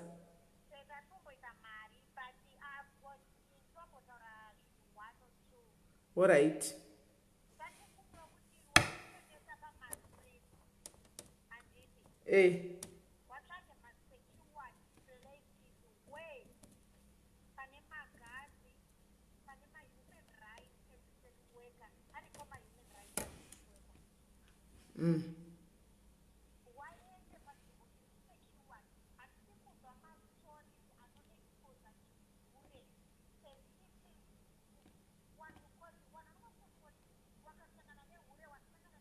Of course, maure anoshoreka atirambi. But atikuda kuti watione in that way because atizitese. Yes. Saka ngavake panzvimbo iri secure. Paitowo security, paitowo wamwe like if there's a certain thing inenge yaitika kwavari, there will be knowing kuti aiwa pane vanhu vanogona kudzika nenyaya idzi. Because murodhi isuoneso hatitotambi nemahure emurodhi because mahure emurodhi mostly wanoba imbavha. Okay. Saka isu hatitotambi now. We don't play with those kind of things. No one wainzi saka ndihanda yekuchikoro munhu anosiya mabhuku kumba isu tichienda now. That's the thing. Kana munhu uri kutengesa bete rako murodhi, you are not a sex worker. Uri pambi, you are not a sex worker. Because a sex worker anoziva ma-human rights ake as a sex worker. Ma-sex worker anoziva kuti we should go to a certain place where there are security. Kuitira kuti takazona tinomhanyire kuna munhu akadai akadai. They will know how to deal with those certain issues. Do you know sizimele kuti my brothers akawanda, my hospitals they are coming. Kuna my brothers instead of kuti mahure aende kuma hospitals. You know that? Do you know that? No, we didn't. Okay, now I'm just telling you, like, most of the sex workers, they get all the medication. Whether you're on ARVs, they make sure to travel see out right. And then when it comes to street, a panel hospital in Oya Street, it doesn't happen like that. Okay. See, Nataizo, unonza munari kuti kwanzi ndacheka hure ranga riri kunhuhwa. Waketa hure ragezera pai. Akari mustriti agezera pai first of all. Do you understand those kind of situations? Yeah. Saka mahure ekustriti musati nyadzise. Uyezve kana muri kutaura itai kuti inini, don't say ma. Itoti inini hure inini ndinonzi ani. Ameno kana uchinzi unonzi small kana unonzi big kana unonzi ani. Zvitaurire kuti ini small ndinotengesa matha yangu pai. Those certain things they have to be straightened. Taura wega, taura zvimirire wega kana uri hure remustraight. Yes, like in South Africa, let's say 70% of these bases, SIS MELLY, they are brothels. Makaenda kusantini SIS MELLY, mukona kana Sankai, makamboenda kusankai and it is. Is it not last year? Yeah. Last year you were in Sankai. Last year. Around Sankai, do you know my townhouses are in something? My townhouses? Townhouses, which are in something. My students, my students, are in something. They are selling pussy. but we don't talk about it because it's none of one's business. Do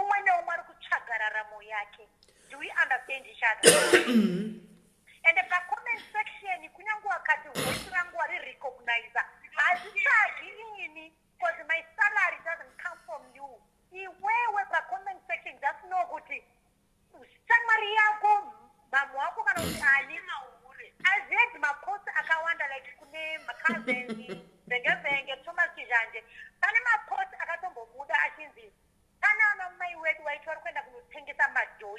Do you understand those kind of things? Do you understand those things? It's heartbreaking. Most is my university Melly. My university but there are certain things you're going to okay. What's your university?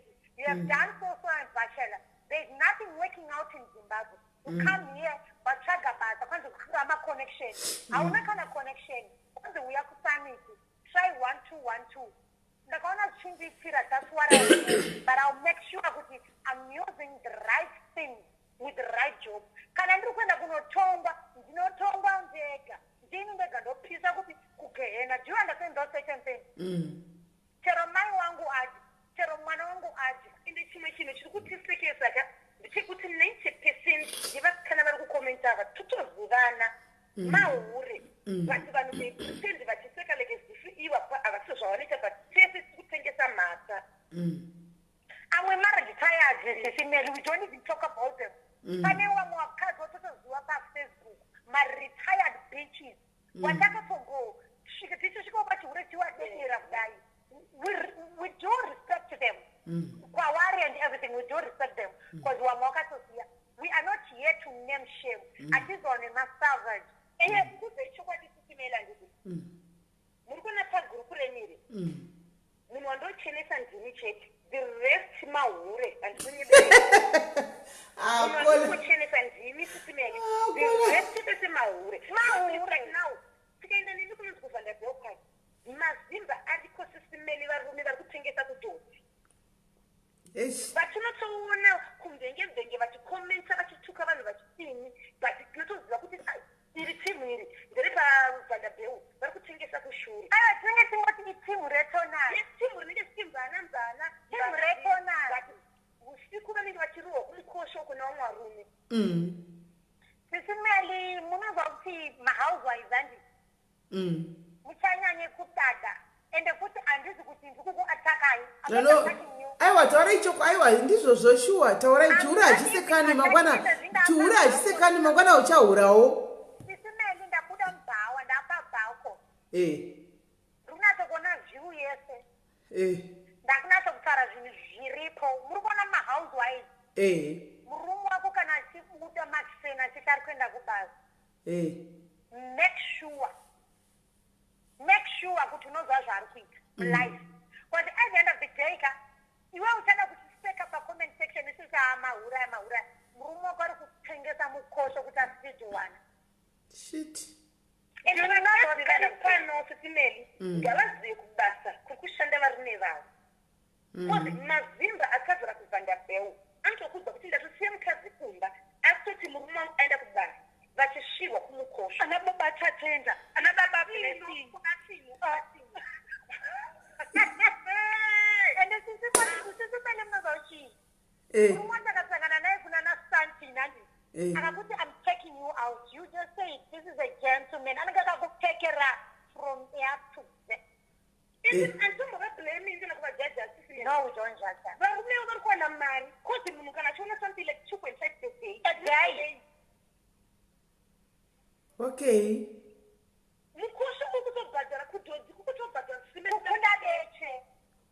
All right.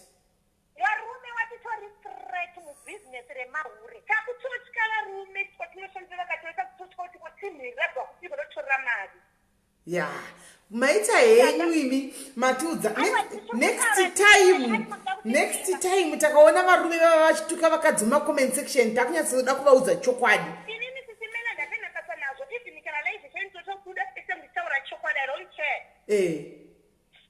We no longer care.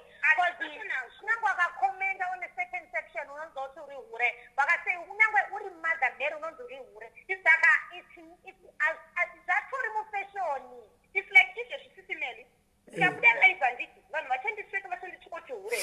But after 5 minutes, we are correct. The screenshot inbox yangu. You'll be sure. Not fake, I mean. And sure. And for We sure. are living in a fake world whereby another good idea. Aiwa, kuara kuti chiko maurai. Yeah, what do I? But what do you maure? Ine nje presenti maure abafanzi netsuka simeli vari kudrive mota dzakanaka. Aiwa majagwa tuku drive simeli. Atibedi kunyepa mota tuku drive. Wana tukwenda kana tosuma kukasimeli chichazo kuipo. Kuipo tukusa pala chikura kibezinu zvatinazo zvishandwa zvatinazo because of mata. And takatenda neni tenda nenda uma functions so. Unatoti shaya kuti tenda kupi tenda kuita yedu sisi nini. Mune maradza pia vakutora mabhegi renyu nichingoti vanhu hamene kwavainda.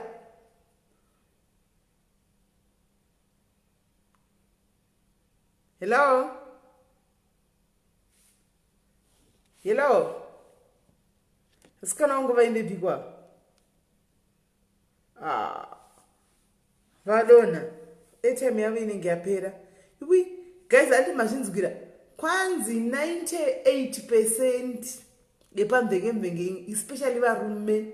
Mukaona vatanga kutuka ipaya vanhukadzi. Kwanzi kumadhodho kumanyuwako. Kwanzi chiri kutobhadhara cash. Vari kutori threat kune vakadzi because vari kubhadharwa too much. Saka musatukwe muchinzi hure nevanhu vechirima. Kwai because ndo vari kutowedzera kudotengesa kwai Vanderbilt andichimaona. So ndo zviri kuitika. So I'm starting to wondering now kuti mota dzaitengerwa vakadzi kuclass homes dziya nevarume vavo. Mota dzaitengerwa varume dziya nevarume vavo, vakadzi nevarume vavo. Dzakabva kuVanderbilt kana dzakabva kupi? Ameno ini tatodzidzawo pano information inyuwani ibai mwana. Ukoona murume uti murume wakachiti ndichamboindawo kwasingawisi question marking ka because usavhaira uchituka munhu kuti hure saka kuti shuwa mari yacho unouya uchivhaira nayo uchipuwa ka pamwe yadobva ikokoko mai mwana. Handi mazviwa tendai tobaiwa unoti vanonyepa asi iwe unotengesavo. Iwe tendai unogoti vanonyepa ivo vari kutaura chokwadi chavo chavanoona kwavanofamba uko. Moti kwai inhema zvinototi togoreva ikwaratawanda wesa kwai muri kuita kumanyowako. Kwai kumanyowako kutawanda wesa kwai mari dzeini dzekumanyowako. Kwanzi muri kuibhadha kuma 2.5 kumanyowako. Mutori 30 kuvakadzi. Zvinhu zvacho. Vediweka indafara hangu ndadzidza zvakawanda nhasi. Anzi kuVanderbilt kuzere mabhunu. Oh, that's why mapraza asina indobisodwa. Anenge mapraza. Anyway, guys, chinonaka chinosiwa panzira. Antika chiringa zedu ziva chedu chakakwata guys. Kana muri kuda kuti zokontinya nenyaya ine live ikai. Namba dzevasikana vandinadzo. Ndiyetse kuvafonera zvakanaka. Tovadzosa pashow varivo maguest manje. Hanti maona, hanti namba dzavo vafona apa, namba dzavo dziripo apa. Tobva tanyatso kuvafonera, vodzoka pano, varivo maguests edu, totanga show. Hanti maona, because vedu chiringa zedu chedu chachuka chikadi. Hanzi makola hanyepi, pana natisona message pana pa, hanzi makola hanyepi, message, hanzi makola hanyepi. Hanti maona, hanzi pakola hanyepi. Tukudzidza ziva neziva vedu we mungazvirapa mukadi tukudzidza zvinhu information nyuwani ati imika tiri atitozivi mai mwana atitozivi zviri kuitika takangodai saka gaizika chiringa zedu chedu ziva chachuka chikakwata ngatisangane zvakare muchirongwa chinotevera kana muri kuda kuti kontinye nechishanu handitika netopic iyoyi guys ndofunga vafona nenamba dzavo apa ndinovafonera imessage futi hanzi ndichauya part 2 XO hanzi kune part 2 hanzi kune part 2 saka guys kana muri kuda part 2 yachona mondiudza toona tichaisa poll handika mangwana kana muri kuda part 2 yenyaya iyi tokontinya navo tovafonera namba dzavanhu panga vachishandisa kufona panga vachifona direct nemari kerekeshi chaiyo tovafonera back toti uyai vonyatsouya vonyatsokudedemurirai vachikudzai.